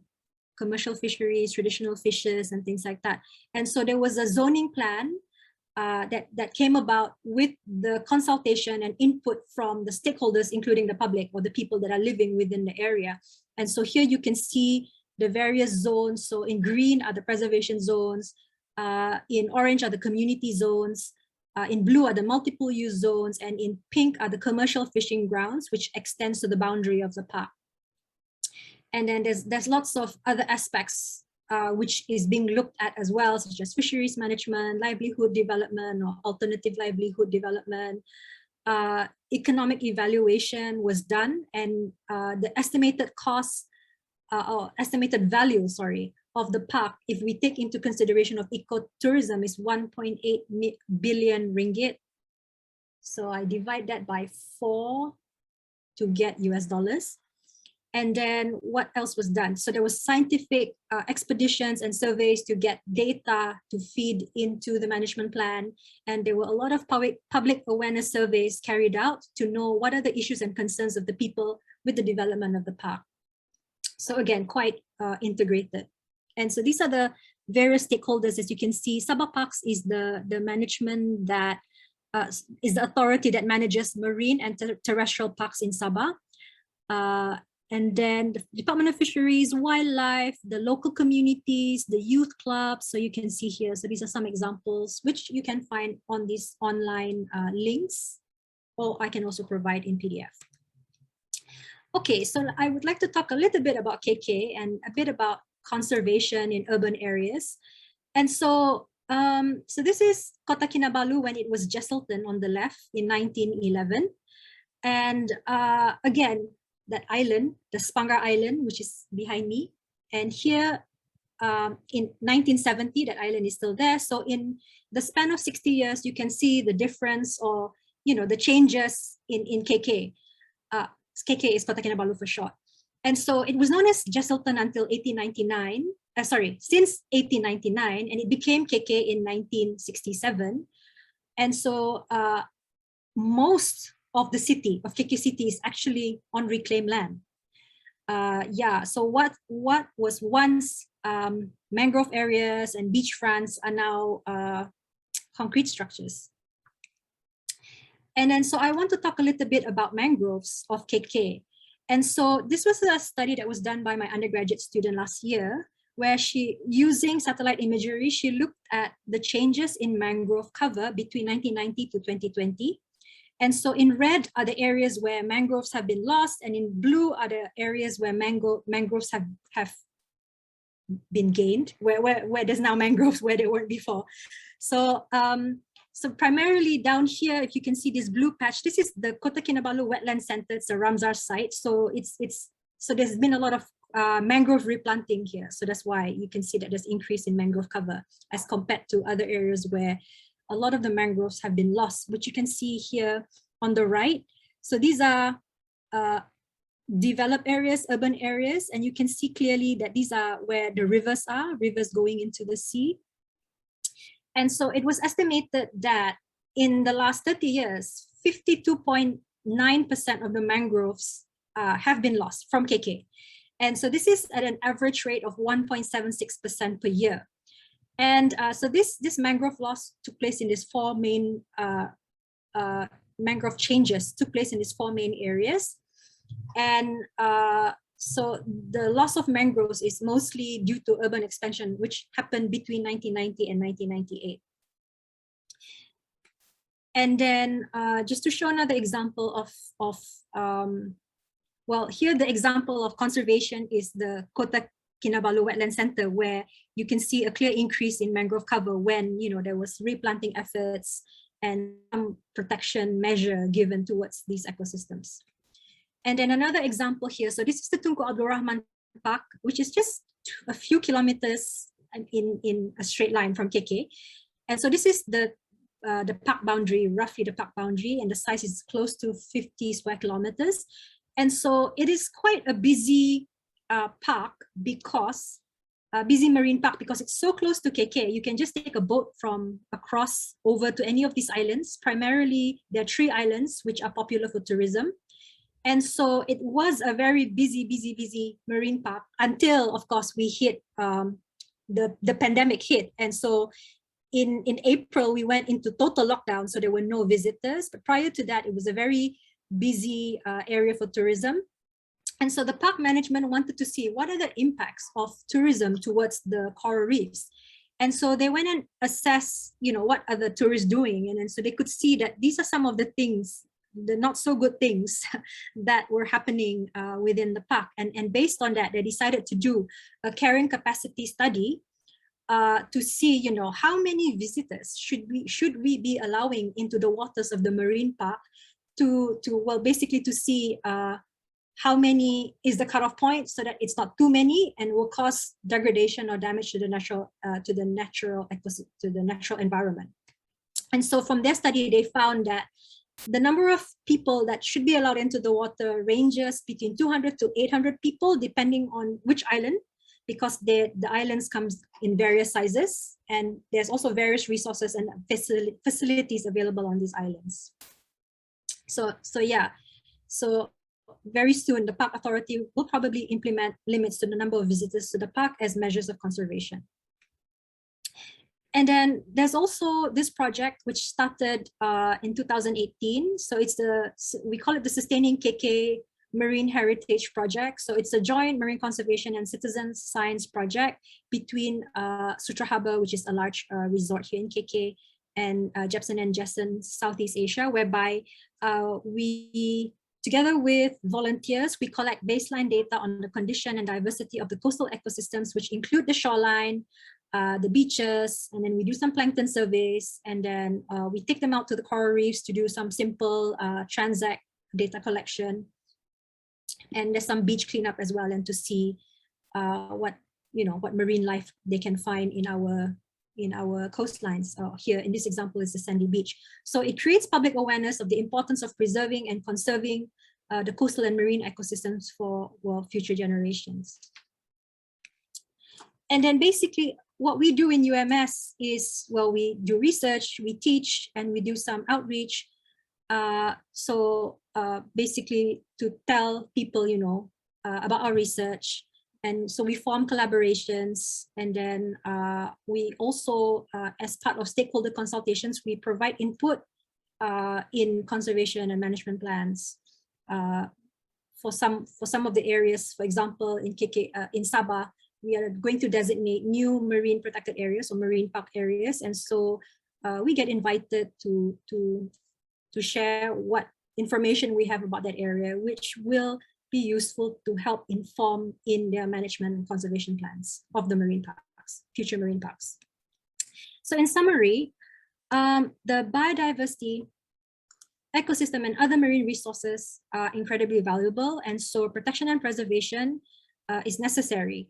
And so the coastal zone is an area where it's very busy and there's a lot of conflict of views. And so it's because of this conflict that it's important that we manage the coastal zone and the resources and the activities in a way so that we can achieve sustainability of resource use while at the same time protect these incredibly important ecosystems and resources. I'm sort of rushing through it now because I've run out of time. And so this again is from that policy report, but this is the idealized version, the coastal dreamland, it's entitled, which shows that with adequate planning and proper management of the coastal area, it will ensure sustainable development and existence of natural resources for the future. I mean, the vision then, the vision now, it's still the same. So that's it for my talk. Thank you very much. I've put my email address here because in case I won't be able to answer your questions now because I've run out of time, please feel free to email me, with your questions or comments, or yeah, or if you just want to say hi. So thank you very much. Okay, thank you so much, Dr. Zarina, for sharing this insight with us. I believe that we learned a lot of things in this lecture session. Once again, for everyone, all the participants who have any question for Dr. Zarina, you can email her. So once again, thank you so much, Dr. Zarina, for being with us today. I hope we can meet again later. Thank you so much. Thanks. Okay, maybe we can go to our next schedule. Right now, we have another information session from Fisheries Science Study Program from FPI Kaunpad that will be informed by Mr. Chandra as a lecturer from Fisheries Science Study Program FPI Kaunpad. Hello, Mr. Chandra, are you here with us? Yes, thank you. But Okay. actually, I'm so interesting for the previous presentation. So it's very nice to see even just a few minutes about this lecture. So yeah, I hope we have many lesson learned from different places because different complex problems. So yeah, I hope we can share. But actually with us today, there is also Dr. Ahmad Rizal, actually head of fisheries program study, but I'm not sure is Bapak Dr. Ahmad Rizal will have a time to present the information. Okay, but no worries. So before I start, I think yes, we have to say thank you to Dr. Zarina for the presentation. So as she mentioned before, feel free for any question. It means if you have any problem, there will be a free consultation for a discussion. So yeah, I think because I only have 10 minutes, right? Ibu Hanum, or I can say Teh Hanum, because we are in West Java. Commonly for our big sister or sisters, we call Teh, and for brother, we call Kang or Akang. So yeah, Teh Hanum, if the facilitator already prepare for the video promotion, just inform me to start the video. So all participants, thank you for your time. It is my pleasure to have you with us. This is the first international summer camp, right? So yeah, but unfortunately, at this moment we have to conduct in virtual. Even we can see there is many beautiful virtual background behind you. So one day you have to visit each virtual background and make all this as tourist destination. Okay, before I talking too much, Okay, please, if the facilitator already have the video, or you just let me share the video, it is okay? Oh, okay. Mr. Chandra, it's okay. You can share the video on your own. Okay. Okay. Hold on. I will search the video. Okay. Hold on.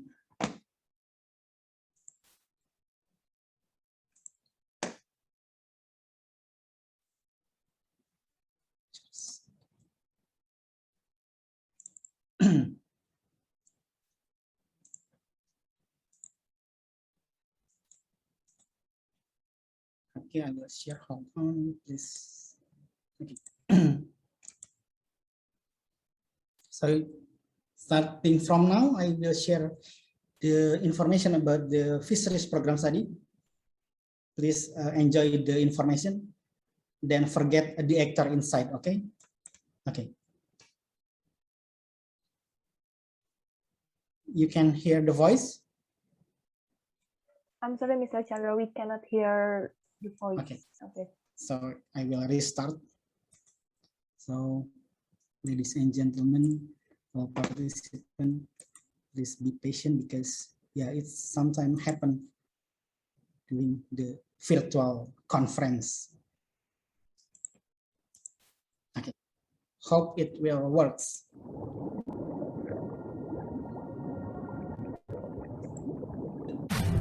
Hello everyone. Thank you for your participation in our first international summer camp, Faculty of Fisheries and Marine Science, Universitas Padjadjaran. At this moment, I will take you closer to know our program study, Fisheries Program Study at Universitas Padjadjaran. But now, we have to return to the earth. Let's go. Before we landing in Universitas Padjadjaran, I want to show you the Indonesian archipelago. From west to east, we have more than 17,000 islands. And Universitas Padjadjaran, located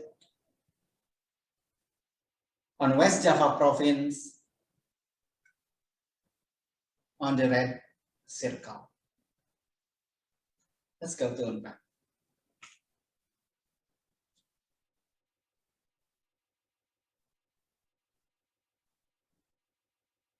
Everyone, before we arrive at Unpad, I want to show many beautiful places surrounding Unpad. Of course, we are not too far from Jakarta, the capital of Indonesia. On the outside, and Unpad is surrounding by 4 reservoirs in Citarum River and Cimanuk River. And we also not too far from Ciletuh Geopark, and in southern part of West Java province, we have beautiful campus, and it's called Pangandaran campus. Let's go to Unpad.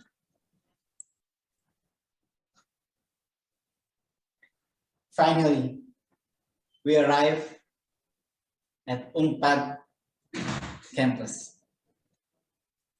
And this is beautiful building of Universitas Padjadjaran Rectorate building. And from here, we just need to walk about 2 or 3 minutes to our Faculty of Fisheries and Marine Science. Let's have a walk.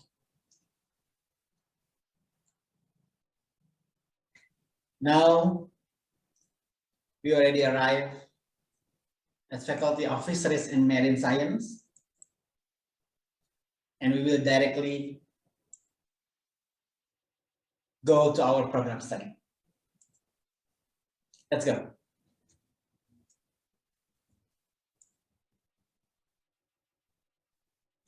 So, before we listen about our research group or our activity, I want to introduce you. First is Dr. Ahmad Rizal, Head of Fisheries Program Study, and Professor Zahida, Head of Fisheries Department.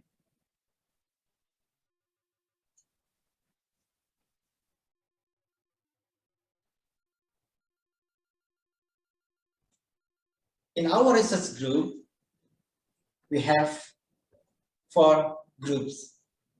First is aquaculture, then aquatic resource management, fish processing technology, and social and economy.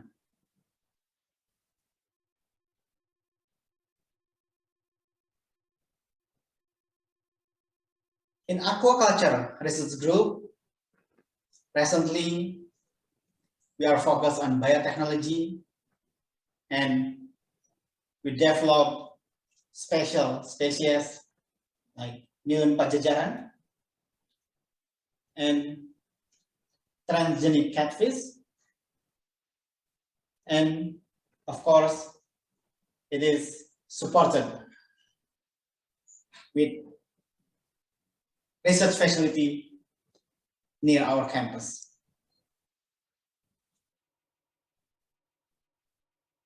In aquatic resource management research group, we conducted monitoring in several reservoir and lakes in Indonesia. This is one of example. This is a Cirata reservoir. In several times in a year, we can see the blooming of algae and water hyacinth.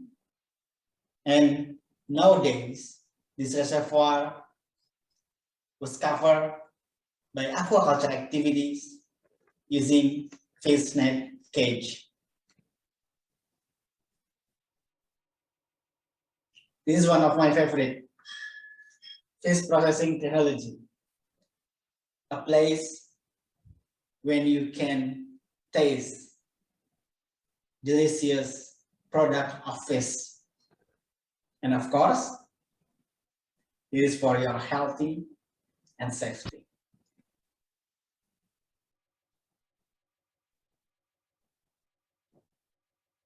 For social and economy research group, we are focused on livelihood, poverty, human resources, market, and entrepreneur. Finally, this is the end of this presentation. So we hope to see you in our campus, and please stay safe and healthy during this pandemic, and hope to see you soon in our campus, Faculty of Fisheries and Marine Science, Universitas Padjadjaran. Thank you and enjoy your summer camp in Unpad.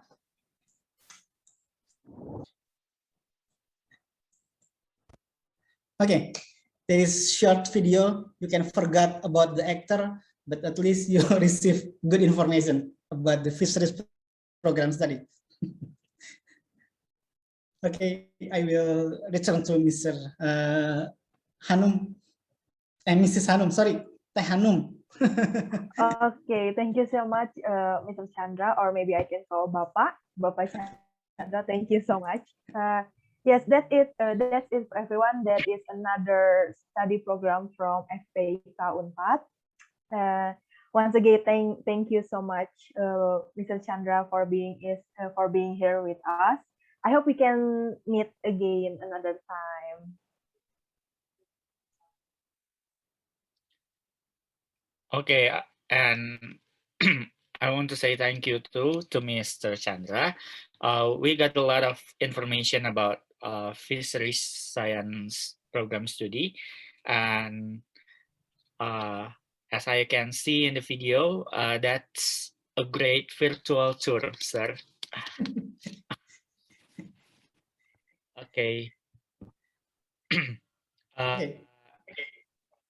Yes, so there's no question session, right? Is there any question asking session or no? Okay, maybe we can I think how is it, Bill? No worry, this is free time for me. So if you have question, you can ask me. If you're not, you can send an email just like Ibu Zarina, Dr. Zarina before. So no worries. Please enjoy your summer camp.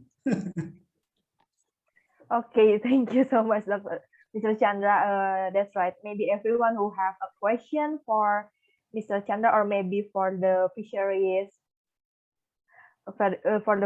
study program itself, you can send us the email. You can send the email to the fisheries study program. Right now, maybe before we go to our next schedule, Bio, we have something to ask for the participant, right? We have another group that we haven't told us about their virtual background. Hello, Bio, are you here with me right now? okay. Hanum, I think before we got to the next session, I think for all of you who has a question for Mr. Chandra, sorry, you can raise your hand to ask any questions. Anyone here? When you say any question, it means any question? Okay, maybe it looks like Oh, When you say any question, it means any question. I got it. Okay, once again, maybe if anyone have a question for it, you can send us the email. Right now, we can move to our next schedule, Bio. Right now, we have another lecturer. That's right. Okay. Right now, we have another lecturer from Dean Faculty of Fisheries and Marine Science from Universitas Padjadjaran. Yeah.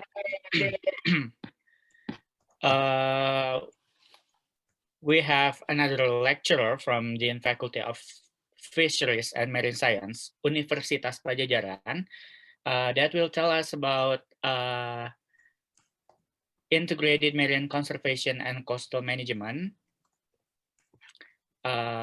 Please welcome Dr. Yudi Nurul Ihsan. Are you with us right now? Yeah. Hello. Good afternoon, all. Hello, Dr. Yudi. Good afternoon. How are you today? Oh, very, very fine. Yeah.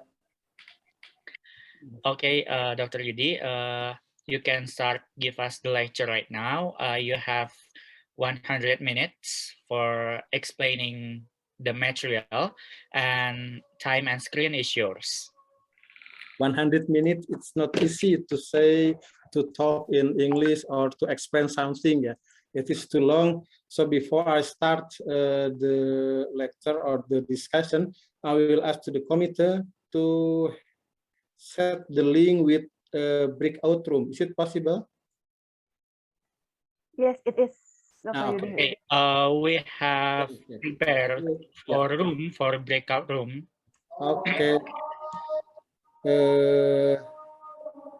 may I postpone for 2 or 3 minutes because in my place there is Adhan Asar, so my home is close to mosque, so there is an Adhan for only 2 or 3 minutes. Yeah. Okay, Dr. Yudi, maybe we can take a break for our participant for 4 minutes. Thank you.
Okay, thank you. Good afternoon, everybody. I hope you are enjoy this summer program and also enjoy our place, our Indonesia by virtual. Okay.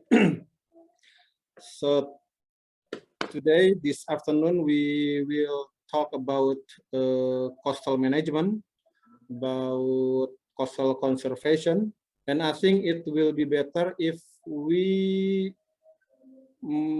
make it this meeting by discussion.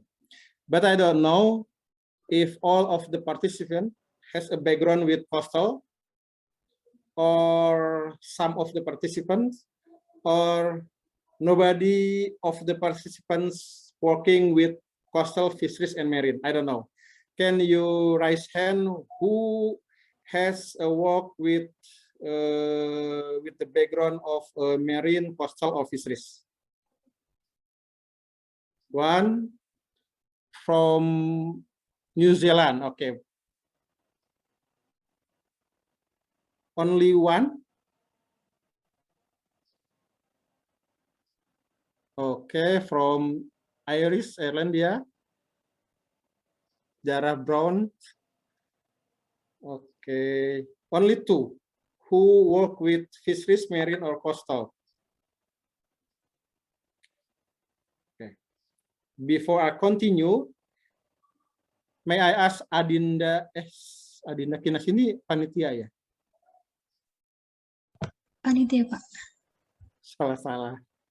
Okay, I will ask Afida Muhammad from University Science from Malaysia. Yeah.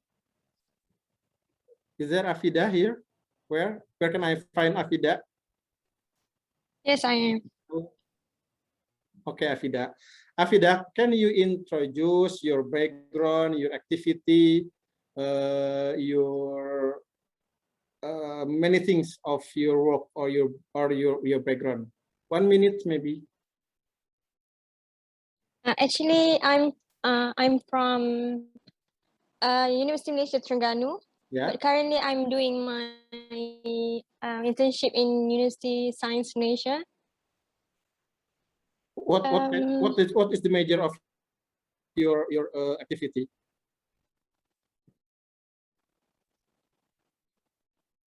Are you working with fisheries or marine science or coastal management?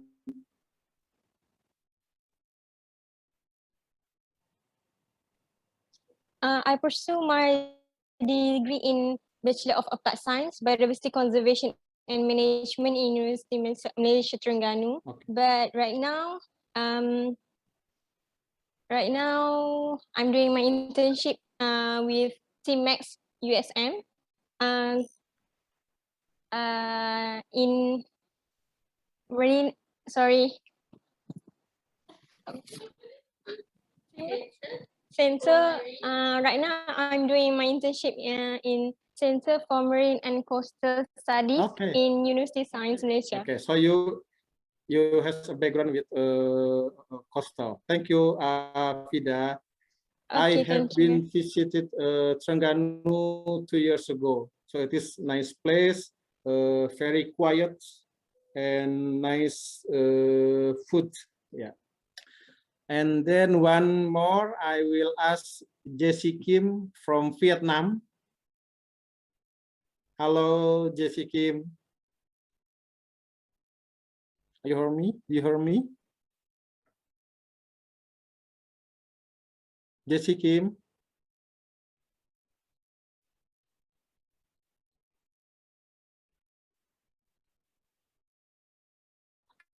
Okay, another participants, Nguyen Tao Trang. I think this name is from Vietnam. Hello.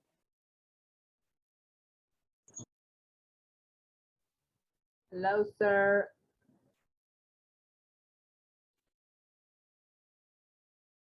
Yeah.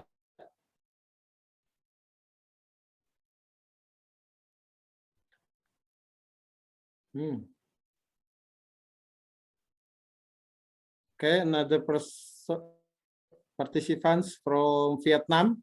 40 Mai. Hello. Yeah, please unmute. Okay, hello, 40 Mai. Hello, sir. Nice to meet Hello, you. can you say something about your background, your major, your activities in Vietnam, maybe? Okay, so hello everyone. My name is Molly, but you can call me Lily. It's easy for you to pronounce. Lily, yeah. And yes, so I'm a senior at Nha Trang University, and my major is English language. My major is English language. So, okay. So I think it is very different with what I will talk about coastal, but it's okay. So after the summer program, even your background is English language, I think you are a teacher maybe in language. So you will know more about coastal, about fisheries. Okay. So I will decide this this lecture with 4 session. the first session, I will talk about the introduction of coastal management. And then the second session, I will separate all participants to the 4 groups to have a discussion about specific topic. And then the third session, I will ask to all of the group to explain what is the result from the group discussion. And then the fourth session, I will talk again about the method, about the strategy, how to manage the coastal. Yeah, I hope you all understand what I mean. Okay, in 15 minutes, I will talk about this. Yeah. I hope you see what I share. The integrated marine conservation and coastal management. So Lily, I hope you will interested with this topic.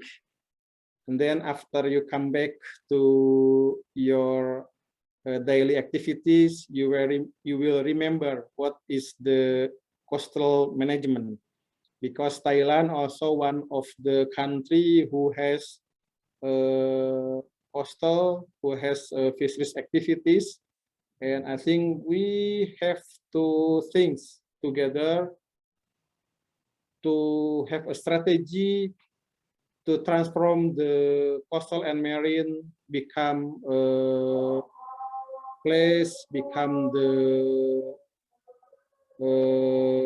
resources with the economic activities and give the benefit for the society. So in this part, I will ask the participant to discuss about the evolution of integrated coastal management in East Asia, in Indonesia, in Philippines, in Malaysia, in Thailand, in Vietnam, and many researchers come to this area, to East Asia, also to work with coastal management. The researcher from New Zealand, from British, from United States, from Tiongkok also, to have a sampling here in this area, to make the strategy to build the coastal, to look what can we do by this ecosystem. And then I will ask the participant to discuss about the mangrove ecosystem, seagrass ecosystem, and also the coral ecosystem. So the questions is, what the meaning of the coastal area? So we have to know what is the coastal area. Some people tell that coastal is like the place close to the sea. The others say that coastal is the place close to the land, and other definition. So in this class, I will tell that the term of coastal area is generally used to describe the part of the land found along the coastline and its adjacent waters. So the coastal should be land and also the waters. It is the interface between the land and the sea. So coastal is not only the land and not only the sea. This area is the interface between the land and the sea. Part of coastal is land and part of coastal also the sea. That's why it is directly influenced, this area, by the natural forces from both from the land and also from the seas or from the oceans. So if we come to the beach, or if we come to the area, and then we can look at this area. If there is influence by the water from the oceans,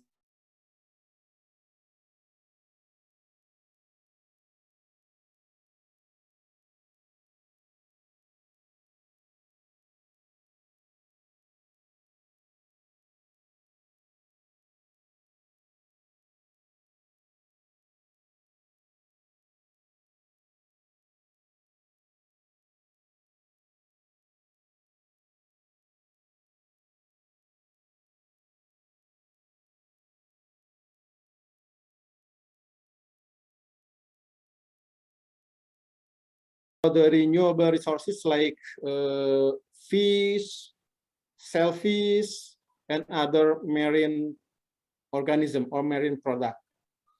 And for the non-renewable resources, we can find fossil fuels, we can find natural gas, mineral, sea salt, and construction materials. So we can see this renewable and non-renewable resources is very rich in the coastal area. And the second, coastal ecosystem, such as coral reefs, we can find in this coastal, and also mangrove ecosystem, seagrass ecosystem, the marine vegetation. This ecosystem not only highly productive, but they also provide important natural defenses, protecting shoreline from the erosion, from tsunami, from strong winds, tidal waves, and ocean currents. So if we lose this ecosystem, so maybe the community, the coastal community, the people who live in this area will have a bad impact from, for example, from the ocean currents, from tidal waves, and also from tsunami. We have an experience in Aceh in 2006 or in 2004, when the tsunami came to Aceh. The city is very destructive because in Indonesia at that time we lost mangrove ecosystem. So after the tsunami, then we know that we need a mangrove ecosystem, for example. And the third one, the coastal are major social and economic development. The goods coming from other country, they use the coastal as the door, the Ini, ya. Mel, ada udah bangun. Oh, okay. Destructive. Okay, so we can see from this picture, the seas of East Asia are thus bordered by the Tiongkok, the China, and then the Republic of Korea, Japan, Philippines, Indonesia, Malaysia, Thailand, and also Vietnam. This region encompasses a series of large marine ecosystem. This is one of the richest area in the world in Southeast Asia. So the 6 large marine ecosystem support to circa 30% of world's coral reefs here. That's why there is a coral triangle initiative in this area, and then 1/3 of the world's mangrove, more than 41% of the world fish catch, and also more than 80% of the world's aquaculture products. So who has a background in aquaculture, if you come from this area, or if you have an activities in this area, so you will be the rich people, the rich men in the future, because this area, this place is the best place to build the aquaculture activities. So that's why we need coastal governance. The coastal are not an economic center, but also we need to think how to intense multiple use and points of sectoral and interagency conflict, because so many people who wants to use this coastal area for their activities, for their ambitious, for example. So it will make some conflict in this area. For example, some people want to have conservation for this area. Other people need this area to be one of the economic activities. Other people need this area only for tourism, for example. So many activities in this area. So they need a strategy if there is a conflict between activities. So we need to something like diplomacy. We need to discuss, and then we have the strategy to minimize the conflict. Coastal management requires the local action, the people who live in the coastal area. Local government involvement is therefore essential to the successful implementation of the various economic development. Some place in Indonesia, if we look at the character of the people in Indonesia, for example, has the reach of the coastal resources. From Aceh to Papua, we believe that Indonesia is one of the country with the reach of biodiversity, with the reach of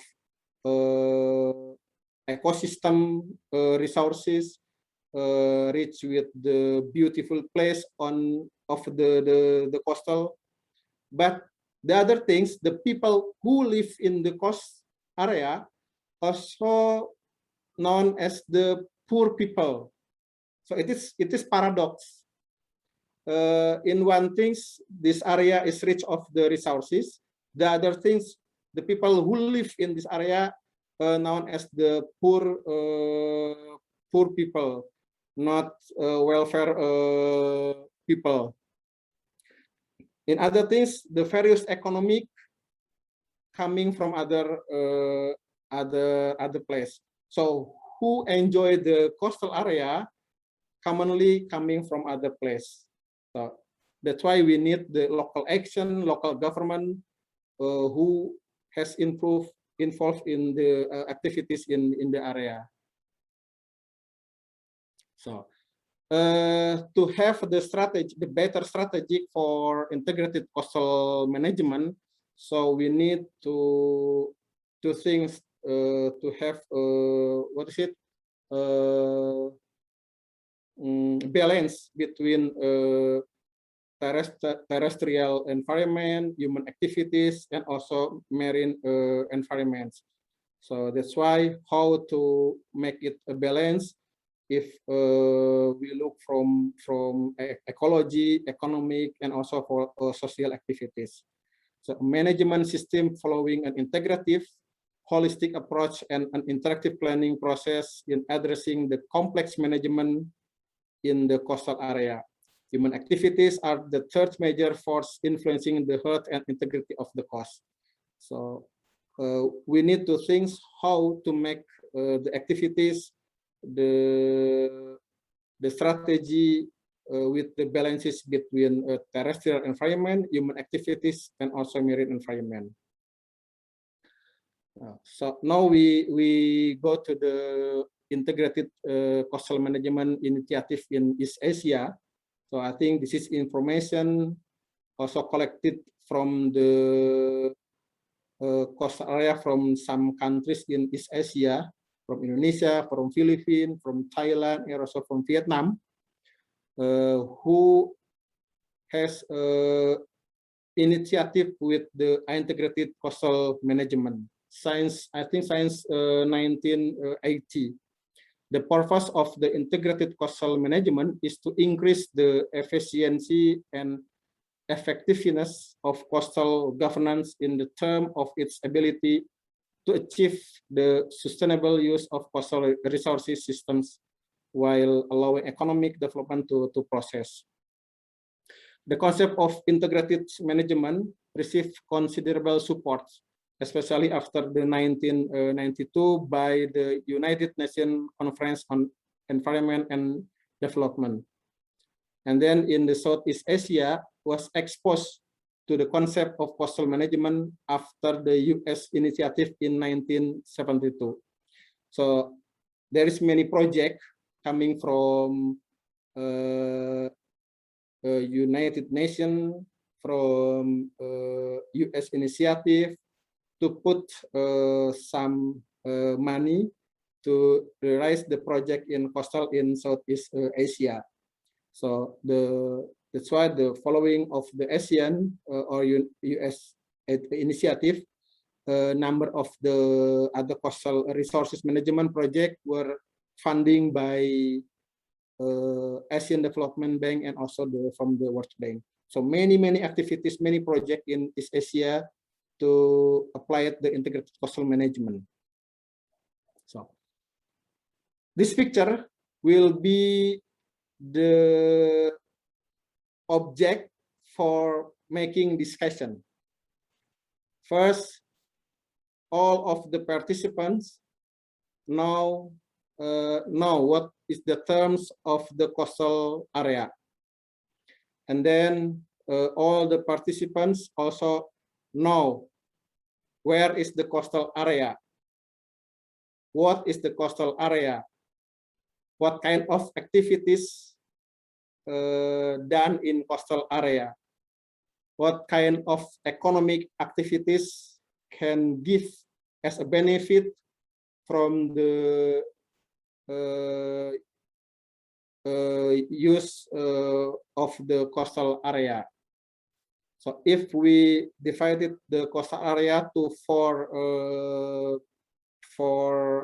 ecosystem, so we can find there is an upland, mangrove ecosystem, seagrass, and coral reef. So, welcome to the presentation of Group 1 and 2. Today we'll talk about the upland. So, come to the first question. Let's come to the first question. So, what kind of activities can be done in the upland? So, there are many activities we can done here. So, we just offer some of them. For example, forestry, farming, tourism, and animal husbandry.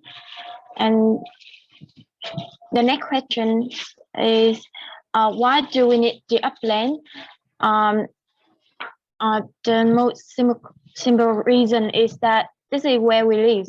It supports local jobs in tourism, hospitality, and other associated businesses. Upland is also the home to many land animals and plants, and it's important to the food chain. And about its effect to the resources, the upland are cherished national landscapes and provide essential public goods and benefits, including for rural economies, food production, biodiversity, landscape, carbon storage, and sequestration, and water quality. And come to the last question: how do we make upland better than before? There are two ways. Our group offer two ways, suggest two ways. By enacting conservation policies, upland can be reserved and made better through the enacting of conservation policies to protect our resources and landscapes.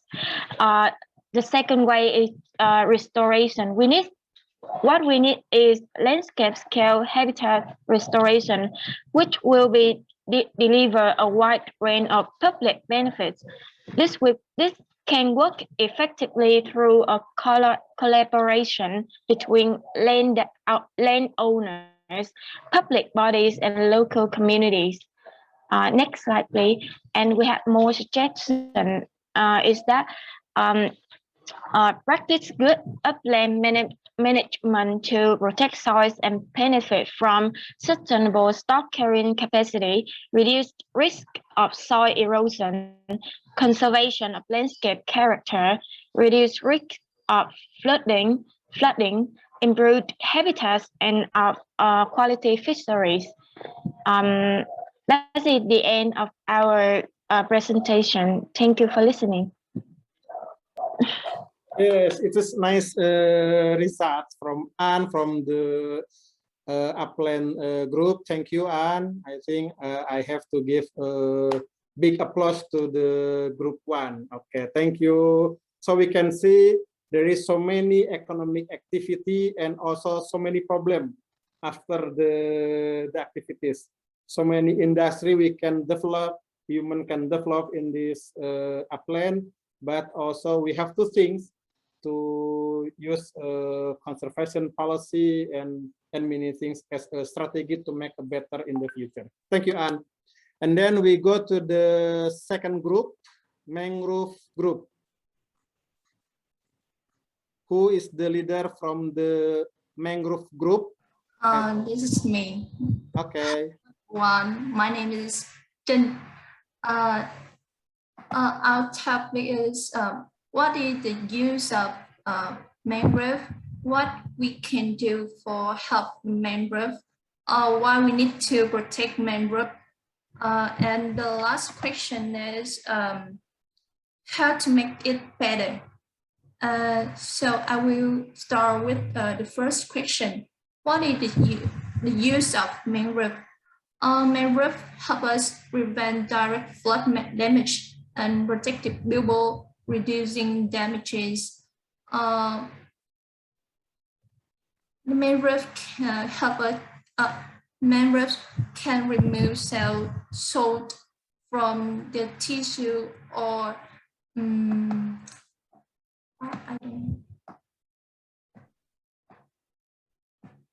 or help develop the ability to block the salt from entering the tissue in the first place.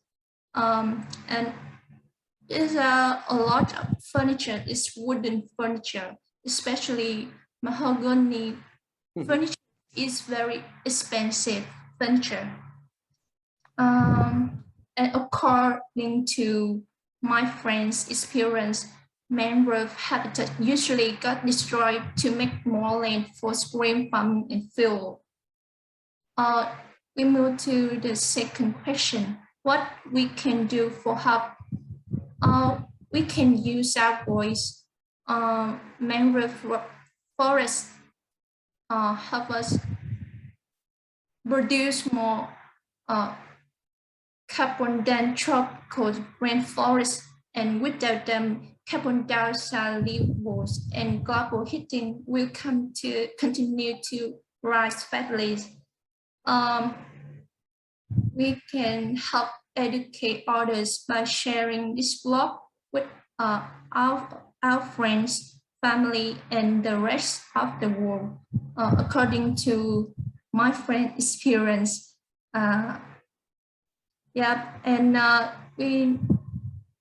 we come to the third question: why we need to protect mangrove? Mangrove is home to a wide variety of marine and terrestrial life, serve nurseries for many coral reef and commercially important fishes, and mangrove forest protects inland from waste. Example, tsunami. Mangrove also important to trap sediments, thereby stabilizing coastline and protecting coral reef and seagrass meadows. And the last question is why we need to protect mangrove. Because how the last question is how to make it better. I think we can planting a lot of mangrove species such as Rhizophora monota or since they fast growing and profitable. That's all. Sorry for my my English isn't good. No, it is good. Tri, thank you for your present the result of the discussion. So I will give a big applause to the leader of the second group, the mangrove group. Thank you. So we agree that mangrove can give the economic benefit for the people. Tri has explained that some people use the wood from mangrove for the furniture, and then the other people use the habitat of mangrove for the fisheries activities and many activities. Also, we can use mangrove as a buffer if there is something coming from the ocean. So it's a good. Thank you, T. So we go to the seagrass group, the third group. Please welcome the leader from the seagrass group. Only 2 minutes.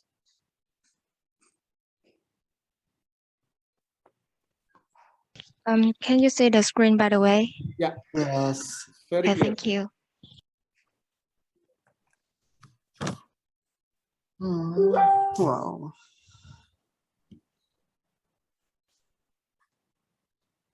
We can hear you. Okay.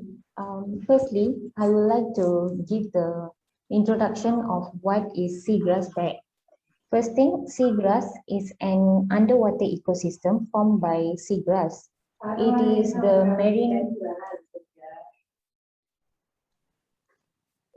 marine plants which can be often found in shallow coastal waters. So then the first question will be presented by my group mate.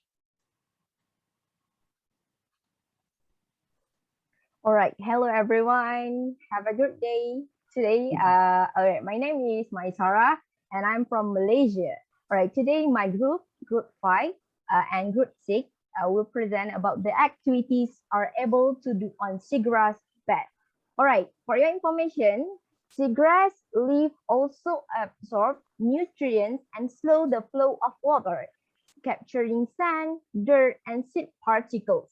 All right, so their roots trap and stabilize the sediment, which not only helps improve water clarity and quality, but also reduce erosion and buffer coastline against the storm. All right, so guys, I will share with you the activities that can be done to benefit from seagrass, but like snorkeling, fish nursery, water filtration, commercial and recreational fishing. Also, we can include the activity in like nursery habitat and also feeding ground for dugong. That's all from me. I will pass to the next present.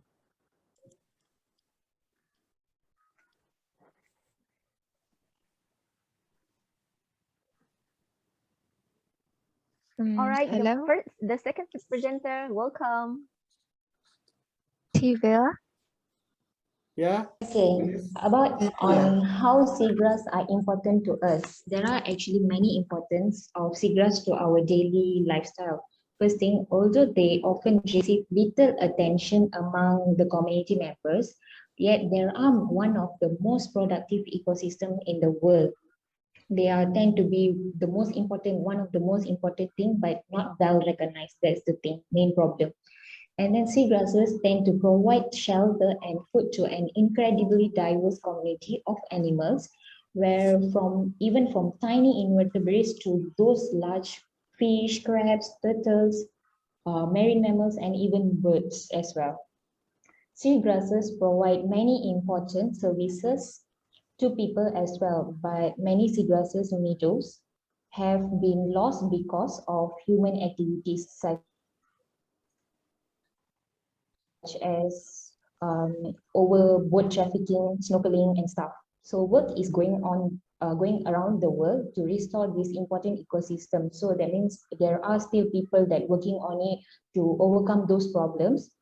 And then seagrasses from dense underwater seagrass meadow, which are among the most productive ecosystem in the world. The function as important such as like carbon sinks and provide habitats and food for a diversity of marine lifestyle comparable to the coral reefs. Okay,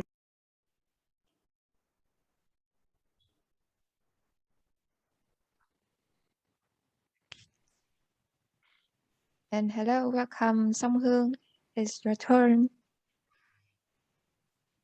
And for the third question, how to make a system better, we have to say that the action taken to help the secret include limiting damaging practice, such as excessive trawling and dredging, or drain up pollution and harmful fishing practice, such as dynamite or cyanide fishing. And there also attempt to repair and restore seagrass beds, often by planting seed or seeding grow in aquariums, transplanting other seagrasses from other native meadows. Thank you for listening. That's all about my group presentation. Okay, thank you, the group of seagrass. It is nice because each of the member of the group has a responsibility to present to share the responsibility. So it's a nice, good group. So I hope by this summer program, it will strengthen the collaboration each other to all of the participants. Thank you, group. Yes. The last group, Coral Reef Group. Who is the leader? Me, I'm Bianca. Okay, Bianca. I'm just going to present my screen. Okay. So, hello everybody, I'm Bianca and I will be presenting about coral reefs. So, the first question here that I have for everyone is, what are coral reefs and what are the benefits? So, coral reefs are an underwater ecosystem that consists of colonies of polyps. They usually consist of both soft and hard corals. So, what are its benefits? So, coral reefs have a number of benefits, and so one of them is protecting coastlines from the damaging effects of wave action and tropical storms. It also provides habitats and shelters for marine organisms. And like earlier, one of our groupmates, Dang, she talked about coral reefs in the not so tropical areas. She's from Ireland, and she talked about how the cold water coral reefs are actually a source of nitrogen and other essential nutrients for marine food chains, if I'm right.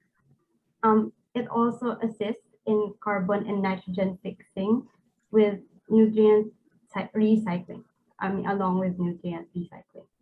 So it also provides food sources for the pelagic living organisms and habitats for marine creatures. It also provides a breeding ground for fish. It also purifies surrounding water circles and acts as a protection ground for crustaceans and some other types of small fish. So moving on to the next question, why do we need coastal reefs?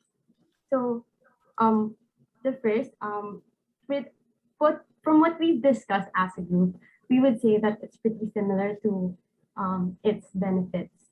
So along with that, it protects biodiversity and coastal communities from natural calamities. It's also, along with corals are very attractive for some tourists, and with that it can boost the economy, and it can also provide source of income for coastal communities. Coral reefs can also be a supply for natural medicines, and yes, as mentioned a while ago, they're very attractive and they attract tourists, and with that we can increase funding for conservation camps. Yes, okay, moving on to our final question. So how can we improve coastal reefs, and how can we make coastal reef ecosystems better or receiving relatively low effects from anthropogenic activity? So one way that we can really work on this is to minimize and reduce activity in the ocean, which can, amount to the boats driving, passing by, all the fishing and all of that. Maybe we can work on that through giving strict regulations. We can also control the speed and development from inland areas and keep the massive developments and exploitation far away from the coastal area to minimize the impact. We can also establish marine protected areas to protect the whole coral reef areas, and we can allow eco-friendly tourism. They also suggested that maybe coral reef plantation activities can be promoted to the divers. And we can also prevent, like I mentioned a while ago, fishing. So we can prevent trawler fishing and any other types of fishing.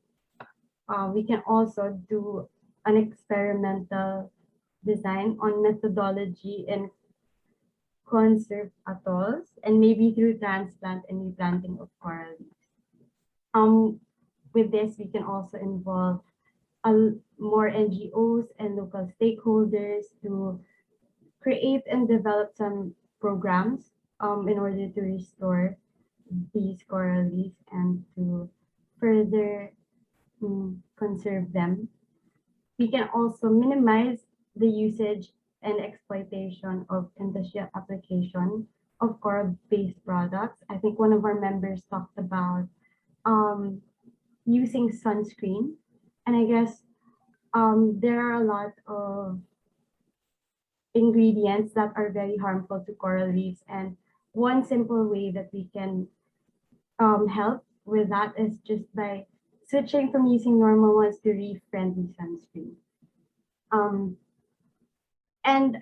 I guess something that's very important is that we can continue to educate the coastal communities and tell them more about the benefits of these coral reefs and how we will be able to conserve them. Yes, that's it for our group.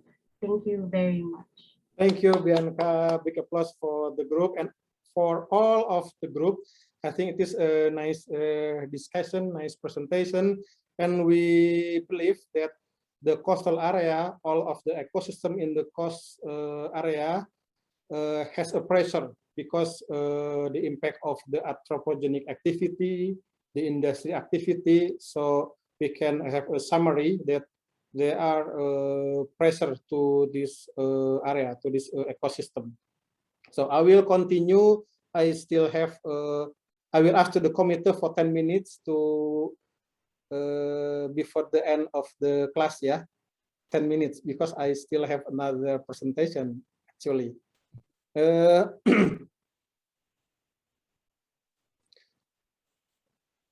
Okay, so I will go to my presentation. So actually, can you see my screen?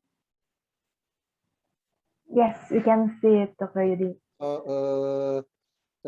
This is what the interconnectivity between the coastal ecosystem, and I have a summary that there are so many pressure to the ecosystem due to the human activities, impact of the anthropogenic activities, industry activities, economic activities.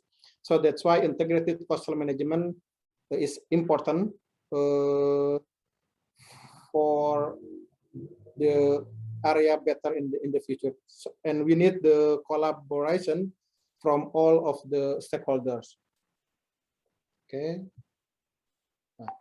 So if we look, oh man, for example, seagrass, mangrove, coral reef, like this.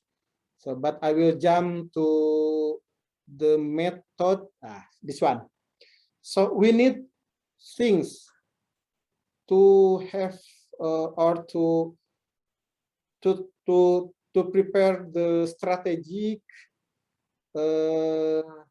comprehensive, to give a response from the pressure to the ecosystem.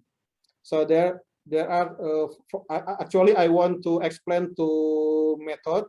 The first one is DPSIR and a SWOT method to analyze the quality of the ecosystem. So I think only 5 minutes I will talk about what is the DPSIR. The DPSIR, the meaning is a driver, pressure, state, impact, and response. So based on FAO, Food and Agriculture Organization, they have the method as a framework to provide a structure within which to present the indicators needed to enable feedback to the policymakers on environmental quality, and the resulting impact of the political choice made or to be made in the future. So the first one, if we want to be a manager to manage the coastal, the ecosystem, the first one we need to decide what is the driving force in the area. For example, in coastal area, there is social economic as a driving force, and then also the demography also as the driving force. Also, the climate change also can be the driving force. So from the driving force, there will pressure economic activity, like fisheries in mangrove. People use mangrove as a wood for furniture and drainage, competition between activities. There all is pressure to the ecosystem. And then after we decided the driving force, what the pressure for the ecosystem, then we can give a value to the state. What is the condition of the state currently? The quality of the state, the quality of area, the quality of ecosystem, and we can we can predict what the impact of the quality, the condition from the state, the ecosystem. So after we know the impact, for example, there is so many soil erosion, there is flood from the water, loss of mangrove, for example, impact from the quality of the state. So the last thing, we have to give a response. For example, from the seagrass group, they give a response like transplanting of the seagrass, restoration. So those all is the response from the impact after human activity, because there is so many impact of the anthropogenic activity. So this method we can call driving force, pressure, state, impact, and response, DPSIR. And then the other method, yeah, you can see from this theory, also a SWOT method and many methods. So the time is 4:42. I will close the lecture by the video. Actually, I want to ask to the committee, to the participants, maybe someday we can use the video like this.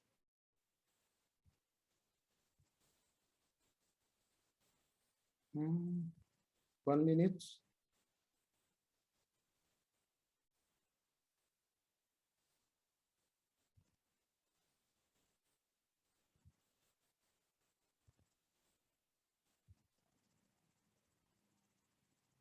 Oh, what 1 second.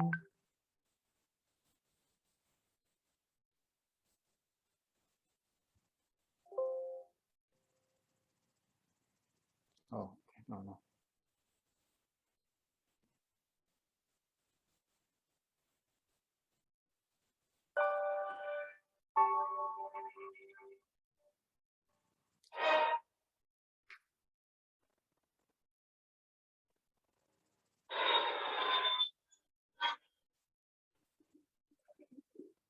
So we can see the research in seagrass, the activity from the summer school in 2012 in Europe.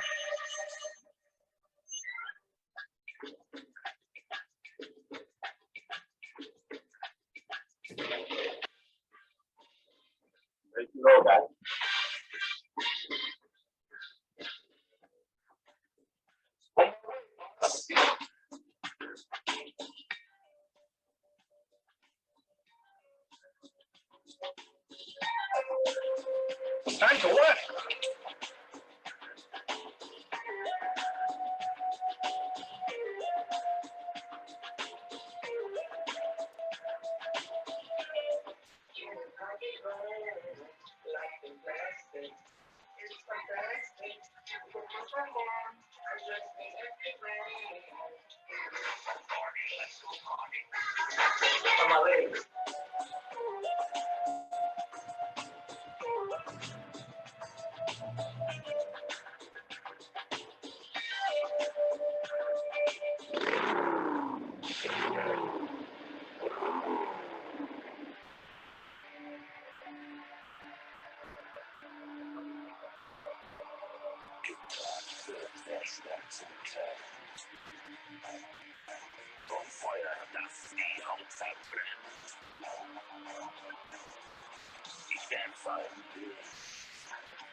Zakaj namesto te metode ne uporabite tole? Sigurno. Ja, Ja. boljše zgleda. That's it, man.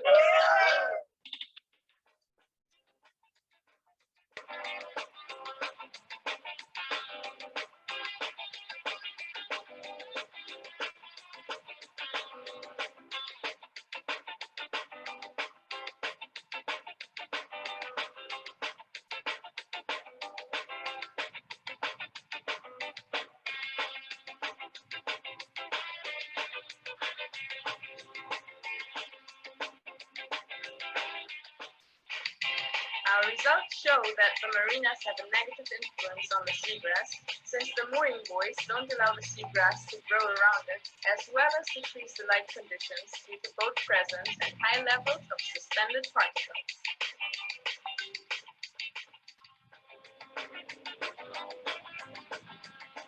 Okay, good.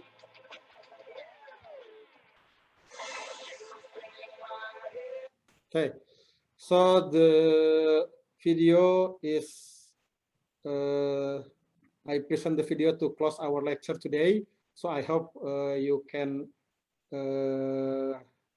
get the lecture, and we can think what can we do in the future to keep our ecosystem. Sometimes we forget that God has already given us the resources, and we forget to keep this one. So I hope the participants after this summer program can be one of the person who can keep what God has already given to us. Thank you, and have a nice summer. Enjoy the summer program, and I hope we can meet in the someday. Thank you. Thank you. Good afternoon. I give the time to the committee. Thank you. Bye-bye. Okay, thank you so much, Dr. Yudi, and good afternoon. Okay, like we learn from Dr. Yudi right now that we know about how to protect our ecosystem. And here I'm very glad that Dr. Yudi can be with us and give us a lecture for today even. So once again, thank you so much, Dr. Yudi, for being with us right now. I hope we can meet again as soon as possible. Okay, moving along. So I can leave from the room. Oh yes, you Thank can. you. Bye-bye all. Bye. Thank you so much, Dr. Yudi. Okay, everyone. Moving along. That is the last activity for today event. Thank you so much for all the participants for your enthusiasm, and you guys have been very active today, especially in the discussion in the breakout room. But before we are closing today's activity, there is some information that we want to share with you. First, to all participants, don't forget tomorrow we have a food bazaar event. So for the team that has been chosen before, please prepare your presentation as best as you can. Okay, and the second one is tomorrow we will having lunch together. So don't forget to bring your lunch with us. And I want to say it, due to time zone difference between us, as some of you are from Peru, UK, Ireland, and New Zealand, it's up to you. You whether bring the food or not. And for more information, you can ask your buddy directly. Okay, that's right. Well, that is a wrap for today's event. It has been our pleasure to be your host today. We hope you guys have a pleasant day. See you tomorrow, everyone. Everyone, bye. Thank you so much for today. Thank you, guys. Thank you. Bye-bye. Thank you. Guys. Bye. Bye. Bye. Thank you so much, everyone. Bye, bye, bye. Okay, bye. Bye, Marie. Bye. Yeah, bye. Oh my God. Yeah. Bye, Nguyen. Pengen bikin konten gua, Den. Bye, Ateria.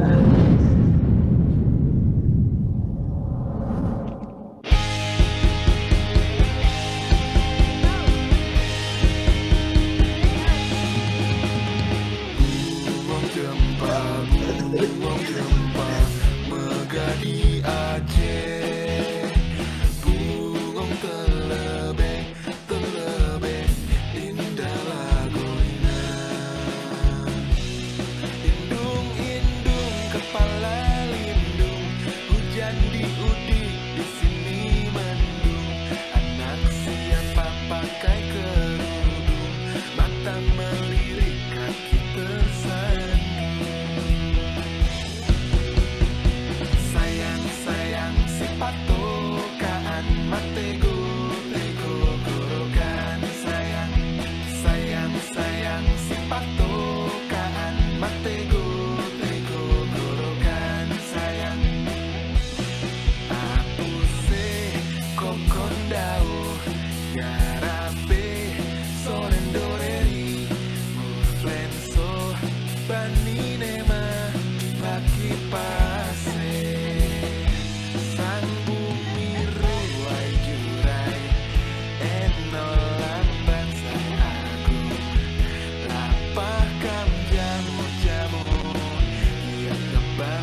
masak sabigi di hurung bari-bari, masak sabigi di hurung bari-bari.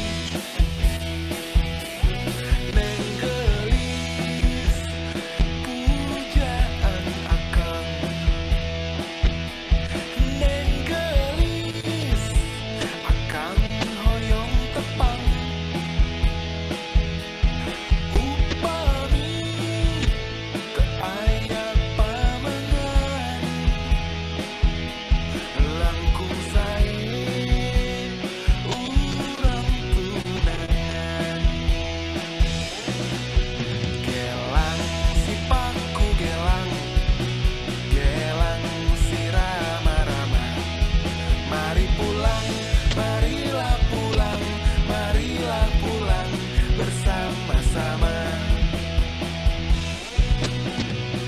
Mana di mana anak kambing saya, anak kambing tuan ada di pohon waru. Mana di mana jantung hati saya, jantung hati tuan ada di kampung baru. Caca Marica, hey hey, Caca Marica, hey hey, Caca Marica ada di kampung baru. Gundul-gundul pacucung kelelengan, nyumi-nyumi wakul-kul kembelengan, wakul glimpang segane dari saratan, wakul glimpang segane dari saratan.